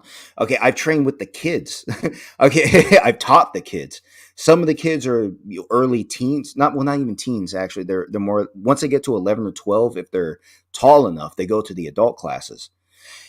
And they're really small. They don't feel any different. The women I train with were all mid-20s. It doesn't feel very different at all. To me, because I am a strong guy, I can't even feel the weight difference. So it does make a big difference if does. If you're born male, you're started puberty, and then your teenage years, you're going on. If you're going on into wrestling with the girls, well, here's my position. If they want it, fine. If they want it, cool. But in some other wrestling sports, and I think even in other mat style wrestling, Olympic style wrestling, like freestyle and Greco, they may have divisions where both are allowed, if I remember correctly. And now here's the thing: there's a place for them. Okay, there's a place for people who are okay with it, people who are not okay with it. For sure, and they can borrow from that. Okay, not everybody has to be lumped. Not everybody has to be lumped in. It's causing more frustration than people wanted to admit at first. And I do think like if that's a lot of the like leftist big issues is they're so hung up on that idea, the bathrooms idea, and then I mean there used to be that like whole you got to date trans women or you're a bigot. No, I'm. You guys can put that. Whoever said that, they can put that back up their ass where they found it. Okay, that's silly. That's not going to work. No, that's not going to work. You like who you like. If you can admit some people are born ugly, you can admit some people paid money to be ugly. All right. Even without that, though, it obviously there's more to it than that. But right, but like also like, I'm not gonna have a problem with somebody like Blair White using the bathroom, or you know what I'm saying? Like, I don't think it's as serious as what people make it out to be, but this culture war has just made everything so super duper fucking serious, and very little nuanced issues that are inherently little because it's the smallest percent of the population become so blown up and make it so. Did you happen to see, it's obviously Pride Month, and I've done a lot of Pride themed stuff here. Did you see people getting upset over the Cracker Barrel Pride? Mm-mm. Like it was literally just come celebrate Pride with us, and they're like, Cracker Barrel has fallen. Like, what? Why are we getting so upset over that? By the way, the Walton family is one of the Republican Party's biggest donors, and you go into their doors right now, it's nothing but rainbows. They're even organizing the cookies by color to form a rainbow, and they're on sale. So it's a good time to get cookies and chips right now. Fuck yeah. Okay, but bet your ass these people still love Walmart, don't they? Oh, I'm sure. Killer Croc, thank you so much. You're still talking about trans scientists for the first time confirmed a case of virgin birth in a crocodile last week. Yeah. One female, 0 male partners, 14 eggs. Apparently Jesus did come back as a crocodile. All hail crocodile Jesus. Wait, that actually happened? Yeah, that's the first time it's observed in a crocodile, but it's not unheard of in reptiles. Like Komodo dragons are a weird thing. If the females can't get a male, I don't know exactly how it happens. Maybe it's something in their diet, but yeah, they can reproduce with or without a male. Not just that, they can mate with their siblings, and it's perfectly fine. Oh yeah, my cats try to hump all the time, but they're both boys, so it's okay. No, these are your cats are dipshits. Apparently, these are Komodo dragons. Komodo dragons are pure evil. If there were one, like if there was one of those in every city, human race would be extinct. Have you seen what they do? They kill elephants. Komodo dragons? All they do is spit, because the saliva, it's a combination of It's a combination of toxic microorganisms and just inherently toxic materials, and it sinks into the skin. They'll spit on an elephant and they'll just wait for it to die. As soon as they smell the rotting the flesh, they start eating. The elephant will still be alive. Oh, that's wild. Yeah, those things are fucked. But yeah, for reptiles, that's nothing new. All right, so anyway, we were talking about human beings. You know what? MPAW says I'm missing the point. Pride has become both corporate and political, which is the main reason why people get so annoyed. Pride once stood for something. Here's the thing. I use different holidays, different months, different things to talk about things on my channel, so I could understand how a corporation would too. Now, corporations are absolutely, like Target, 100% extorting the queer community. 100%. Once there was a little bit of pushback, they bent the knee, right? But I understand it. It's rainbow capitalism, which sucks, but it's unfortunately real. I use those things, Black History Month, Pride Month, Memorial Day, Men's Health Day. I use these things for like bad ideas when me and Bianca do videos. I use it for different talking topics throughout my channel. But it doesn't mean I drop talking about, like, it's not like I'm never going to talk about John Kent again or Midnighter and Apollo. That just doesn't happen. So I understand what you mean, but the fact that it's so easy to trigger people is kind of hilarious. Because now, simultaneously, find me something that can't be made corporate and political. Anybody. Anybody try that one. I mean, all you have to do is have a trans influencer on a beer can and it's corporate and political. Mm-hmm. Oh well to that. But yeah, I don't think to the audience, I don't think she's missing the point. We're just talking about something else within the related, that's still related to the subject. But like I said, for sports, I think there's already a solution. But at the same time, some people don't want it. They want everything a certain way, and this is where things get frustrating, because obviously there is controversy. There were already issues with males and females competing in the exact same division. They were already in division in all sports. They've been doing it in some school grade wrestling classes in some places throughout the U.S. Generally, apparently it's really well received, but still it's not everywhere. It's because there are concerns that sometimes the school district just isn't ready to address it. I don't know the exact safety precautions they need to take if they want to integrate, but here's the thing: it's voluntary still. That's the problem, and that's what goes on here. When people adopt an ideology, now they want the ideology to be priority. And that's the frustration. They don't want to accept that there are alternatives. You don't need to have all your way, but there is a way for you to get something you want, something that works for you. All right, not everybody gets their way all the time. And that's the thing. It's not being tolerated. They lean on this notion that everything that is not their way is an act of discrimination, like a declaration of intolerance, and that logic has continued for way too often over the last 5 years. And it has frustrated the United States. I'm going to send you a video. I want you to watch this. Okay. This actually brings up an idea which is totally not in the subject line. I apologize. I don't care. I'm asking Joseph anyway. There is a really good debate between, again, I'm not a fan of Blair White, but she debated Destiny, who I do like. And I think I agree a lot with people like Destiny than I agree with people like, who was that guy that was on Tim Pool that was hilarious to watch? That goofy guy that from the Surfs. Okay, yeah. He did a really good debate. What do you think of the self-identify movement? Like, I can say, therefore I am. There's a difference in telling people how you feel about yourself and how you came out of the womb. So here, I'll give you actually a real example. And this took place before the pronoun wars were common. This is way before that. At my last warehouse, there is a dude that was outright gay.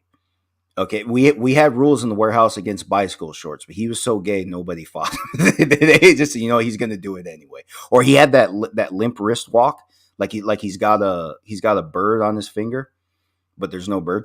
You know the one. Okay, yeah. Okay, yes, yeah. There are actually two guys like that, but I'm only talking about one of them specifically. Okay, so people got to know him. They knew it was gay. No mystery, no mystery whatsoever. But especially at some point, there was no denying. Anyway, one day, one of the girls I work with, they tell me to call to him, and they say ask her if she wants anything from Starbucks, and that threw me off. I'm like, her, and anyway, I honored it. I call over to him and say, tell them they want something from Starbucks. And later on, I said, they called you her a moment ago. I was confused by that. And he said he didn't care about that. He said, well, he's always said, first off, he feels like women more so than anything anyway. Right. But he never demanded that. He actually didn't care which one people called him. And the only reason being, he was just happy to be acknowledged as a human being at all. He didn't give a shit if you called him. Yeah, him or her didn't make a difference. And again, he knew he's a guy. Yes, he internally he felt like one of the girls. So he didn't care which one you called him. He was just grateful to be acknowledged and respected at all. That's so sad. You need to hug. No, he had plenty of friends. Okay, there's nothing wrong with the guy. This guy, he quit a job at a makeup store. He was going to be a manager. He came to my warehouse instead. He couldn't take it. Oh my goodness! All right, no, he's got plenty. He's got plenty to be happy about. But I'm just bringing that up because you asked me about people who say they are whatever they are. That must be who they are. First off, I'd have to know why exactly they're saying it. This guy specifically, he was gay, and in conversation with women, just about all of his friends were women. We got along, but the people he hung out with were all women, and they thought he was one of the girls too. So obviously, there's something there psychologically. So to answer your question, there are two different things being said at the same time. So I agree 100%. Like, besides wanting to give him a hug, I agree 100%. But I do think there has been this radical side. And again, as a very liberal-minded person that has taken over and been like, okay, well, anybody can be anything they want. And there is true gender dysphoria. There is true reasons why people go through what they go through psychologically in order to either become trans or like Blair White. I use her as an example. I don't like her. She's lost all credibility.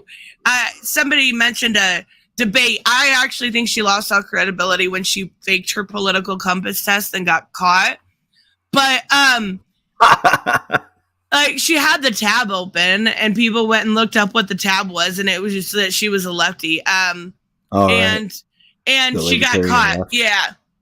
So yeah, like most people. But she'll openly say, many gay people will openly say, I've known this since I was a kid. I've known I was trans since I was 5. I've felt different since I was 5. So I do think there is definitely a small amount of people that have radicalized it to the point where any sort of trans trender, I guess is the term people use, can become part of this movement. And I think that actually damages queer people more than it does any good. Because you can't, like, what was that one guy, Oil London or something? Said he was transracial. Like, how far? We have to stop giving these people credibility, I think is what it is, and prop up real issues, because these people just can't self-identify. I don't know. I found this self-identifying thing very odd to me. There are real people that suffer from gender dysphoria. And it feels like the Amber Heard, right? The Amber Heard of the situation is making everybody else look bad. Well, let's see this. Let's see the. Did you find the video? Yeah, it's an hour long. I'm going to send it to you later. Oh, you sent it to me. Okay. Yeah. All right, I thought we were going to go through it here. No. It's an interesting listen, but it is an hour long. And it's actually quite eye-opening to see, like, a lot of people, even if they are on the left, going, you know, sometimes you can take things too far. Sometimes you can want a little bit of clout. Like, I don't think either the left or right is to blame for a lot of this. I think the internet culture is to blame for a lot of this. And then on top of that, you've got real people, just trans people wanting to live, and they're demonized every fucking day. Like, it's gotten to a point where I've compared it to the lavender scare before. It seems like that's what we're repeating. History is repeating itself. Mm-hmm. Well, for the bad perception of these movements, well, first off, this is, need I remind you, for people in the audience may not know this, me and Tristan for the last year have occasionally gone back and forth on the validity of representation. I'm soundly against it because I only believe in individual differences. Sometimes individuals do form groups based on their likeness, but I still go with individual differences. Because when you look to groups, people look to single representatives, and then one bad representative would seem like an example of the whole. And that's why I'm not into that. It kills me because it's a good shortcut to dehumanizing people. And unfortunately, people stand by it without realizing what they're doing. And that's really what we're seeing here. People base their whole identities on a rainbow flag, for fuck's sake. And there's a lot of frustration coming because people wanted to be seen a certain way, but at the same time, they were making demands. They were demanding how other people see you. That doesn't work. You guys might not know this. I'm not white. So when I was growing up, it was the same thing. I didn't get to demand how people see me because of my skin color. I didn't get to demand the same respect as anybody else. I show people who I am. If they liked it or they didn't, fine. That was it. They didn't. Plenty of people in the world. Somebody didn't like me. Well, they didn't know me 10 minutes before they met me. So it doesn't matter if they don't like me now. It doesn't. And I have always had to earn it too. It's just like anybody else, really. And that's not what politics recently has actually been about. It's been about making demands for respect. And ultimately, it's like, it caused frustrations because you didn't seem respectable by demanding how people are supposed to see you. Okay, whether it's anything under the rainbow flag or these people who pretend religious liberty is under attack, it's not. but they would call all the same thing. Yeah, it's all the same thing. What you're really asking for is priority. And the reason you think your liberties are under attack is because you don't have priority. That's not how liberty works. I didn't have priority where I am. I was brown like 2/3 of this population. And I'm talking locally, by the way. And nobody here got anything special because of their skin color. Nobody I knew was going to get, where my dad came from, nobody got anything special because of their skin color. He came from Puerto Rico, where you will see everybody of every single shade. I mean, the bleachest white and the pitchest black. You will see them both in one small island. And they are neighbors and they treat each other the same. Anyway, that's what I grew up expecting.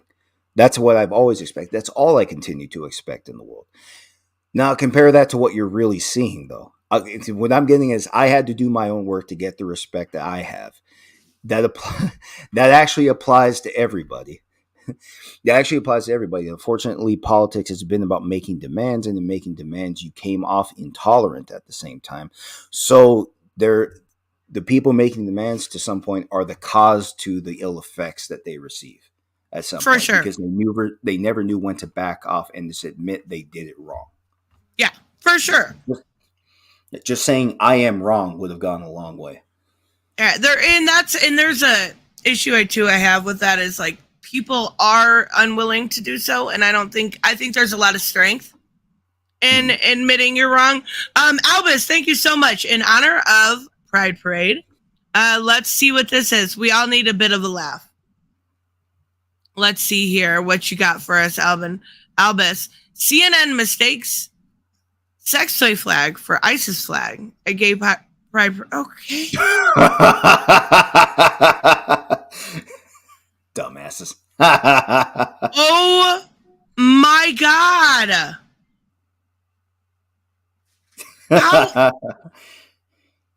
How do you?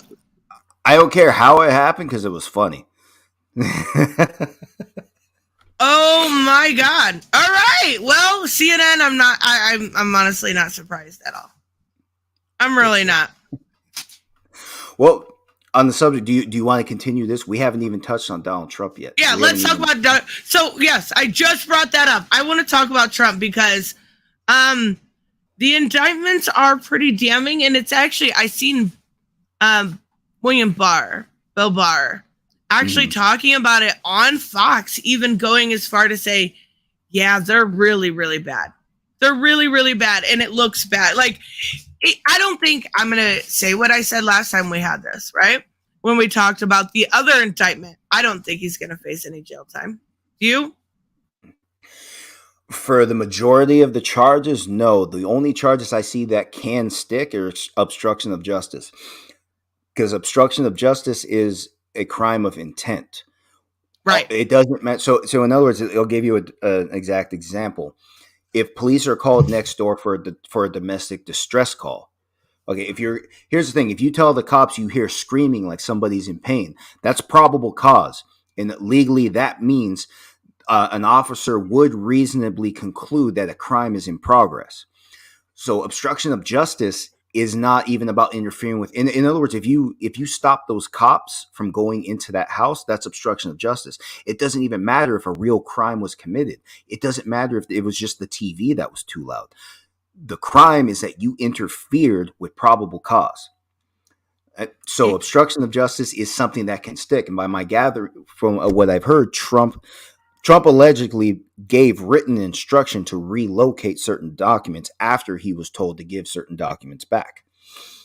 So now here's the thing, whether or not those are the documents being relocated, that still is obstruction of justice because he showed intent to interfere with probable cause. You see how that works, so that can stick.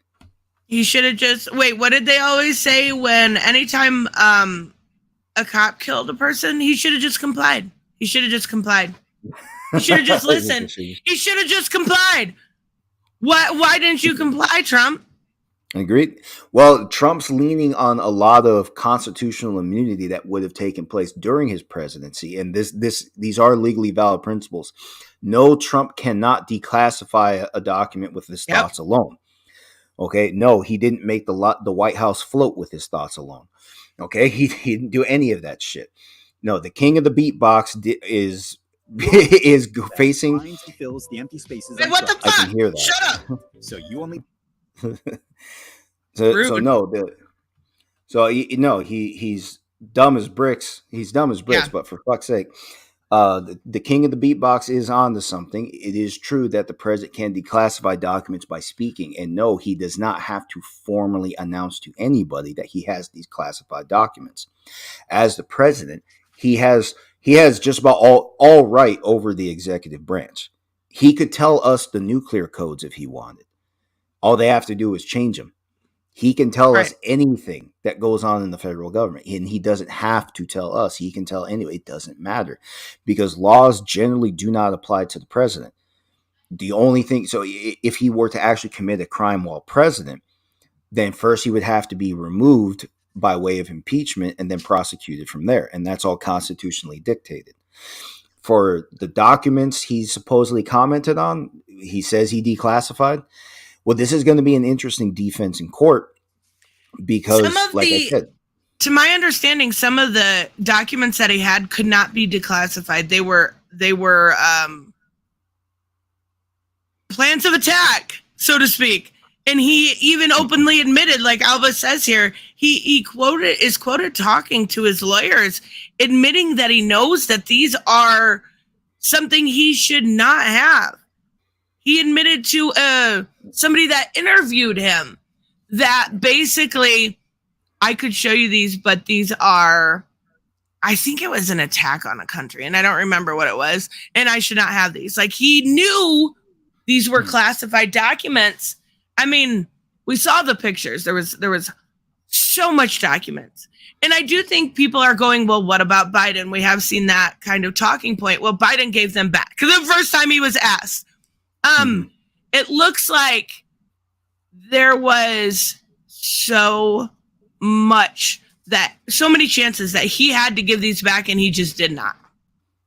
Well, again, the classified nature of the documents is irrelevant constitutionally. Again, as president, he has rights over every document in the entire executive branch. Now, notice I did not say federal government. He can't walk into the Supreme Court and take whatever he wants. That's separate. Constitutionally, right. That's divided. But he has right over everything in the executive branch, and that includes military documents. So yeah, he can possess them. He can comment on them. He can talk about them to anyone because he can declassify anything by speaking. The sensitive nature that is dictated by Congress is irrelevant at that point because constitutionally, which is above the laws written by Congress, he has this right to comment on anything he wants. So it does not matter. The sensitive nature of the documents really doesn't matter. Now, let me give you another example. History has given us something similar. When Richard Nixon, you remember the Washington Post exposed him. I do. All right. Now, Nixon tried to sue. He tried to sue. He tried to get the courts to stop the Washington Post from publishing anything related, and over a generalized national security concern. Now, here's what's going on there. We as the people have a right to observe and document anything we see. So, in other words, if any major media news outlet, if been taking pictures of the documents that are supposed to be top secret, if they take pictures of it and we see it, maybe there's an argument for CNN to get in trouble or anybody if they weren't supposed to take that picture, but we got to see it. We can't be penalized because we have a right to observe anything that's in public view. We have a right to hear anything that's we have a right to hear anything that's for the public to hear. It doesn't matter if it was intended for the public to hear. If we heard it in public, tough shit. Okay. Now, here's where that's valid. The Washington Post commented, published on, no, I'm not. Hold on. He says Trump. Well, let me look at what he said. You're wrong in this. Trump was doing dirt while no longer the president. Yes, that's true. But a vast majority of this has to do with what took place while he was president. So that's why I said a small portion. Not the I think the Mar-a-Lago stuff was after, though. Him willingly retaining them and obstructing justice was after he was president. Well, here, this is what I'm getting at. The Washington Post publishes sensitive documents. Now it's in the public for the public to see. So we, on this end, the people, we see it. Now it doesn't matter if it's classified or not. Why? Because we have a right to what is put out in public. Okay. Similarly, whatever the president declassifies is now safe for the public to see. Or here's the thing, whether or not it's safe for the public to see, if it's accidentally exposed, the public can always see it. So it doesn't matter if the public was meant to see it. We the people have this right. The government can't punish us for looking at something when they fucked up. If they publish something top secret that we were not supposed to see, oh well, the Constitution says that's not our fault. That's a restriction on government. They can't punish us for seeing something that they didn't want us to see. It is their responsibility. They're supposed to keep it over there. Now, once it's out in public view, the classified nature is irrelevant. And that's my point. Donald Trump speaking on anything declassifies anything to the point where anybody can now know about it. And now here's another thing. The documents that Washington Post published, whether or not they're stolen, you can go get a copy of that on the internet right now. What separates your copy of it from the official document? You should be saying nothing. I'm trying to figure out. I don't think you're correct here. I don't, because he was not president at the time. Him sharing information, literally showing Kid Rock classified maps of North Korea. Right, and Kid Rock will never go to prison for this is something. Right, so but one thing he it's will the never go to point that prison. Trump what did was illegal. No, if he did it while president, the answer is no. It's Okay, clearly but no. he was But not. Right. but now here's the thing. Because and this is the part that people aren't understanding. If he just declassified those documents while he was president, then nothing he says holds. He does, just like you or I do not have to establish to the government that we are exercising a right. He does not have to establish to the government that he, as president, exercises. The point is, he did not declassify those documents. He took them. How do we? Yeah, we know he took them, but how do you know? How do you know they were not declassified first? I know that's what he's saying. Because he admitted in interviews that they were not declassified. You see what I'm saying? That I didn't know. If that's the truth, it's in the indictment. Yeah. That he admitted. Wait, hold on. He admitted he had documents that we did not declassify. He said these are classified documents. Yes. Okay, if that's the case, then he's in trouble. Yeah. That would fall under the Espionage Act. But at the same time, simultaneously, he's saying he's only kept documents that he was legally allowed to have. So now this is where things get confusing. Yes. Now keep in mind, today at noon Eastern is going to be his arraignment. That's just him appearing in court to make sure that he understands. And now it's just for the public to see that he was made aware of the charges against him. So they'll probably explain it about 4 times to him, explain it once to Melania, be on their way. Right. And then from there, the next time they go to court, that will be the pretrial settings, where they actually look at the prosecutor's evidence and the arguments against it. Does he have a lawyer again? Because I know as of a few days ago, they quit. I'm sure he does, but I know that 2 of his lawyers did quit over this situation. I think one of them has to testify against him. Yeah, and then his valet is also getting 6 federal court charges too. Yeah. Well, that's funny because there was another thing. They kept trying to lean on the generalized idea of attorney-client privilege. Right. No, that's not unlimited.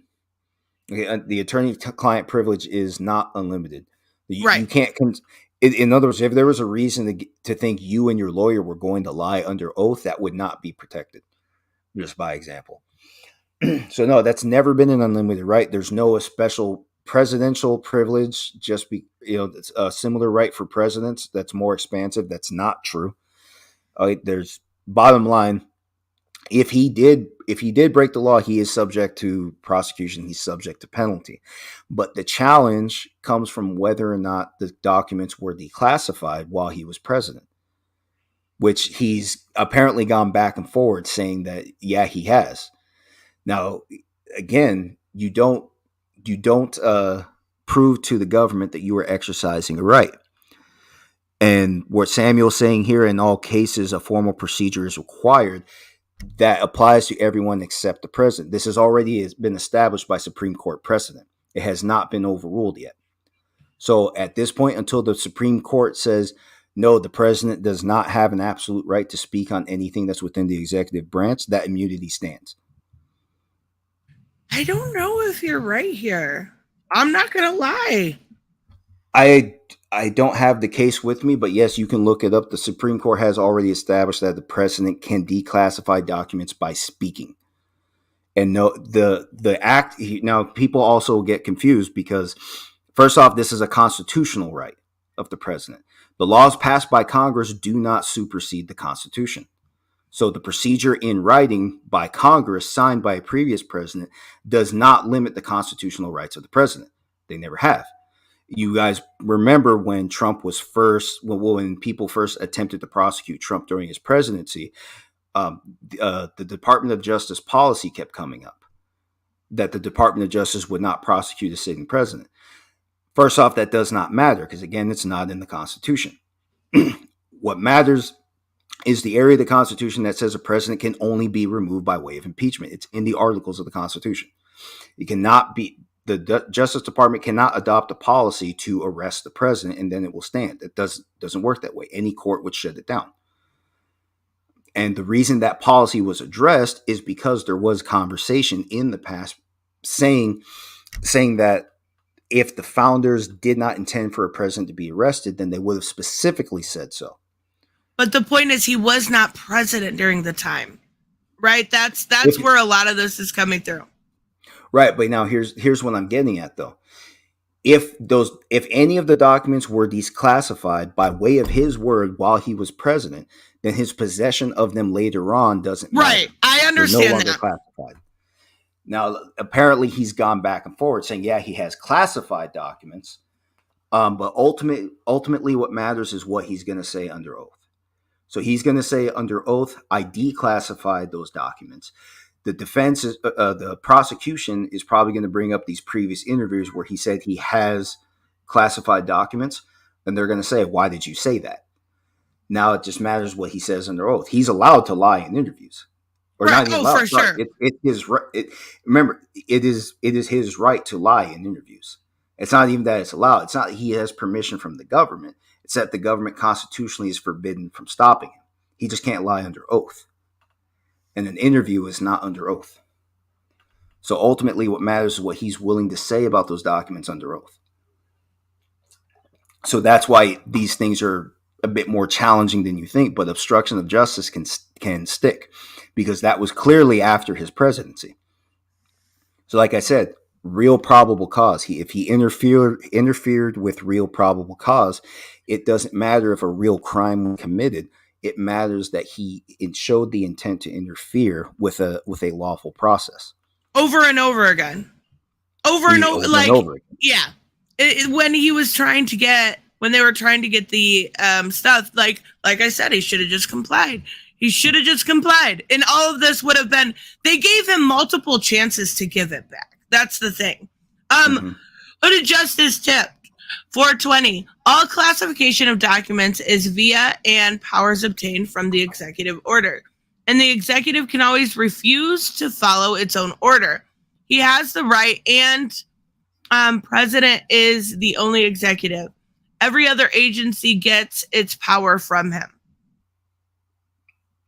In other words, he is the chief officer of the executive branch.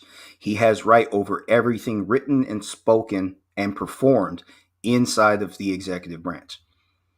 This is why I'm saying the vast majority of what's being thrown at him will not stick. No, now, but even like what Bill Barr said, even if half does, he's done. Then maybe so. Like I said, obstruction of justice is serious. Yes, absolutely. And here's the thing. I know I'm kind of joking around when I said he should have just complied, but all of this could have been avoided. This was only his fault when it comes to this. You said fart. I know I did. It's my list. It's only his fault. If he would have just given them back the same way that we saw with like the Biden situation, this would have been all avoided. And it's a little like, I think there needs to be more transparency. Like a lot of this stuff, some of it's probably it's probably stuff that we don't need out there in the public, but a lot of it's probably just rubbish, right? Well, I'm not trying to tell you this is an honest man being prosecuted. I am saying he has something to hide. But what I'm saying here, understand what you just said. The Department of Justice was demanding that classified documents be returned. He insisted they were declassified, which means he wouldn't have to return them because they're not classified anymore. In the same way, the Washington Post publishes classified information. We can write it down, we can get photocopies of it or whatever, and it's not a crime because it's not declassified to us anymore. Or it's not classified to us anymore, excuse me. So that's what I'm getting at, because ultimately, when you have a right to know, it doesn't matter how you know. What matters, you know, that's it. The government can't do anything anymore. And it's actually very similar here with the president. The frustration is the fact that, yes, Trump can declassify documents, but we don't know how the court is going to respond to that yet. Right. And this could be something, too. He signed a sweeping national bill into law. The bill increased punishments for those who mishandled classified information. That could come to bite him in the ass. Wouldn't that be fun? It would be ironic, right? It would be ironic. Scott said, If only he would submit, they would leave him alone. I was joking because that's basically what everyone said about, what was it, 2020, 2021, where there were a spotlight on Black people being killed by the police, right? And everyone was just like, everyone on the right was like, they should have just complied. They should have just done what the cop said. They should have just done this. Like, that's basically kind of what perception the of any joke was. prosecution from him forever there's always been a political take on it. It's always been that way. It's just now these political takes are just so prevalent in media, we can't miss them anymore. It's just 6 years ago we could have looked past this. But now, because it's all anybody talks about, especially us here. So if you like what you see, follow and subscribe. Please, That's right. like and subscribe. That's what you should be doing 100% of the time. Hooded Justice, go ahead, thank you so much. I think the way that this, I'm assuming that this is Alvis by the ... Right. Maybe I could be wrong. If you read the indictment, the classification codes are themselves redacted. The level of classification is itself classified. The trail isn't happening. Jury will need those documents need to see those documents to convict beyond reasonable doubt. Never going to happen. I can tell you right now, if this was any normal person, they would be fucked. But it's Donald Trump, right? Like, this is a class thing. This just proves more and more times that if you are rich, you can get away with doing just about anything. Well, if this is real national security, if this is really a national security problem, then no, his money will not save him. Even the U.S. government can't be bought this much. But like I said, the frustration stems from the fact people don't understand his rights as president. People don't understand their own rights. Right. Rights are not permission from the government. Rights are a protection of your native-born rights, of choices that you have at birth that the government is not supposed to interfere with. Right. Now, a right of the president is different because that's the executive branch. So, the executive branch isn't found in nature. Okay. Anyway, that's a right specifically that is protected by the Constitution. He, as president, has right over the entire executive branch. It doesn't matter the classified nature. And again, the laws passed by Congress do not supersede what's in the Constitution. In fact, go to the articles of the Constitution. You'll find this thing called the Supremacy Clause. It says this Constitution and the federal government are the supreme law of the land. Now, in the meaning of the Constitution, because it constitutes the rest, that means the Constitution is first and final. So his rights here as president ultimately are first and final. Now, how he uses that in court as a meaningful defense is going to be interesting. This has not been done before. Like everybody's saying, a former president has not never been in court like this. So this is all untested, except conversation has gone to the courts before about declassifying sensitive documents. And they've all said the president can't declassify anything by speaking about it. He does not have to there is no formal process for the president. What is written in Congress as a formal process for anybody else does not apply to him. It applies to the vice president. It does not apply to the president, period. I think a lot of anywhere they're going to get him at is the fact that he ignored subpoenas and stuff like that. The fact that he obstructed justice, hid stuff, I don't think that they're going to, without having some sort of precedent or making one, they're not going to get him on the documents. But it was the fact that they had to go in there, right? Like the fact that he literally, it says the grand jury issued a subpoena requiring Trump to turn over all documents with classification markings. And he obstructed that subpoena.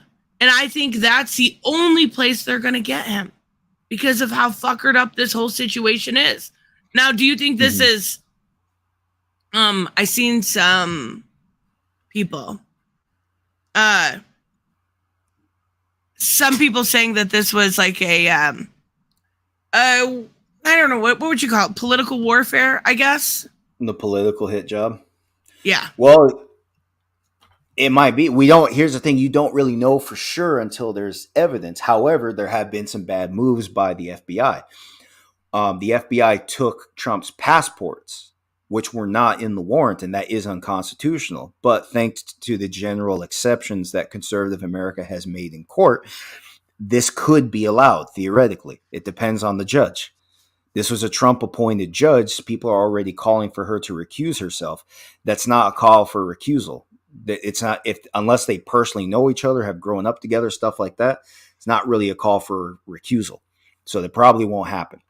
But the fact that the Justice Department may have taken documents that were not in the warrant and therefore unconstitutional to admit in court, well, you want that to matter for people who think that should matter, then listen to this, because people have been saying for years the cops were doing things that they weren't supposed to do and it got shrugged at. So now when it's somebody you hold sacred, now it matters. And you don't even know this fucking guy. So yeah, make it make sense. If where the Constitution says no to unreasonable searches and seizures, which means there is no lawful basis, and even when there is a lawful basis, they are not supposed, the law enforcement agency is not supposed to act with greater reason than they actually have. Then if you believe that, then stand by it. Don't pick and choose when that applies, because everybody has something to say until they're the loser. So in this case, you're the loser because the guy you worship can't get out of this one. All right. Now here's also another thing. He was indicted by way of a grand jury. yes, Constitutionally, any evidence that was obtained unlawfully or against the Constitution is not supposed to be admitted. There's a doctrine for it called fruit of the poisonous tree, where the roots of the poisonous tree are the constitutional violation, and the fruit is the benefits of that constitutional violation. So this, by letter of the law, would not be allowed. The fact that whatever they would have found in his passports would not have been admissible as evidence in court. That's something that they have to talk about during the pretrial setting. However, grand juries are allowed to see unlawfully obtained evidence. It's because the Constitution does not protect. Here's the thing: grand juries are only for I investigation. did not know that. Yeah, grand juries are only for investigation. So the reason they're allowed to see unlawfully obtained evidence is because they don't determine innocent or guilt. The lesser criminal and civil juries you're thinking of are unfetchingly called petite juries. It's better to just call them criminal and civil juries respectively. But the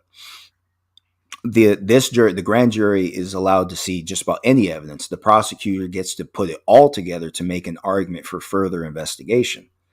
But when it comes to the court, the judge has to decide what's unconstitutional and strike it down, and then it moves forward before a jury.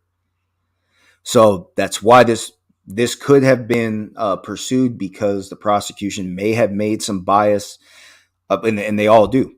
You know, Right. Any good prosecutor will use any little thing they can think of to sway any jury or a grand jury to believe anything so they can get their case. In fact, it's a controversial constitutional principle, even to the right wing. The prosecution, they get to pick and choose what evidence gets presented, even if the evidence might actually let somebody out free. Kamala Harris did that. That's one of the reasons Kamala Harris was such a controversial figure. Yeah. She was the head of California's Department of Justice, and she withheld evidence that would have kept a man off death row. And keep in mind, she's somebody that has frequently spoken out against the death penalty. But she knew what she did. And the thing is, she has a constitutional right to do this. So there will be no prosecution for what she did. It's called, before those of you who know about qualified immunity, there's this other thing called absolute immunity, which comes first. And that's what Kamala Harris is protected by. So she will never be prosecuted for what she did. And same thing with the Department of Justice in this case. It doesn't even matter that they may have mishandled evidence. It won't hold in court as any kind of prosecutorial misconduct, just on this alone. So as far as the political nature of it, yeah, it could be there. But ultimately what matters is what comes up in court and whether or not it holds. Now, if the judge, here's another thing, the judge might, the passports were not in the warrant. And that's specifically against the Constitution. It says that the warrant has to particularly describe the items or persons to be seized. So they didn't do that. So that's not going to be valid here. At least it's probably not going to make it in court unless the judge gets sloppy. So Don't expect to uncover any of that. That's only one example I can think of that's just plainly wrong. That's plainly unconstitutional. But it probably will not. It probably will not hold in court. As far as the overall political nature of it, again, maybe. But what matters is the evidence. So whether or not it's a political prosecution, if the evidence is there, it's still a crime. It's still a crime. Yeah, and that's the thing. Like, a lot of people, whenever I talk about this, are like, well, what about the whataboutism? What about Biden? What about Obama? What about Hillary? If they are criminals, if there's a crime there, they should not be held to a higher standard. Same with Trump. If there is a crime, something needs to be done. Like, don't tell me for an instant that we shouldn't have had Nancy Pelosi charged by now when it comes to certain insider trading and stuff. And that's why I agree. Like, I think there should be term limits. I think there should be a lot of things that need changes in the government, but I don't actually see them coming. Like, I don't actually see them coming to fruition because you get into this. There's this career politician, right? Where it gets to a point where you're, that is your livelihood. That is the way you make a living. And it kind of is fuckered up in that way. Now with this, I don't know. I don't have a strong, like, I should have a strong opinion. Well, it's hard to have a strong without opinion evidence. That's exactly it. It's hard to have strong thoughts without evidence. You need feedback in the world around you. We don't really have a lot. We have these generalized statements about classified documents in his possession. We still, to this day, do not know exactly what's there, and it's going to be a while. Again, the document. Well, excuse me. Everything was already unsealed. The Department of Justice applied for the court order to unseal the indictment. Mm-hmm. But again, the evidence is not really going to come out. It's not really going to come out until the trial. We might hear some things about pre-trial. We might hear. I don't think we'll even hear anything today. Isn't he going at 3 p.m.? Yeah, if I remember correctly. Yeah, 3 p.m. Yeah, 3 p.m. Eastern. So you still got a few hours before you find out anything about that. And what's I'm also very curious. It's so funny because they don't allow cameras during federal trials typically, and they won't allow cameras now. So you can get that guy that has to draw pictures. Oh yes, those are so great.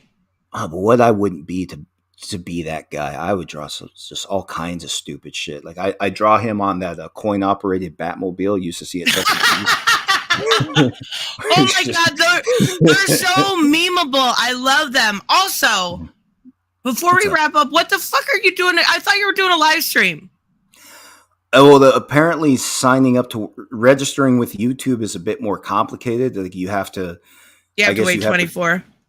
The whole 24 hours thing. I guess I have to be fingerprinted and all kinds of shit. I didn't know any of this. I thought you just pressed buttons and went. Nobody told me any of this. So I was woefully unprepared for a delay. So yeah, everything had to be prolonged. I'm trying to get Elon here. He only has Mondays and Wednesdays off right now. So I'm going to aim for tomorrow. I know. Well, fuck. Nobody told me. What else am I supposed to do? No, I was talking about Elon. No, I knew about the 24-hour thing. I thought you had set it up already.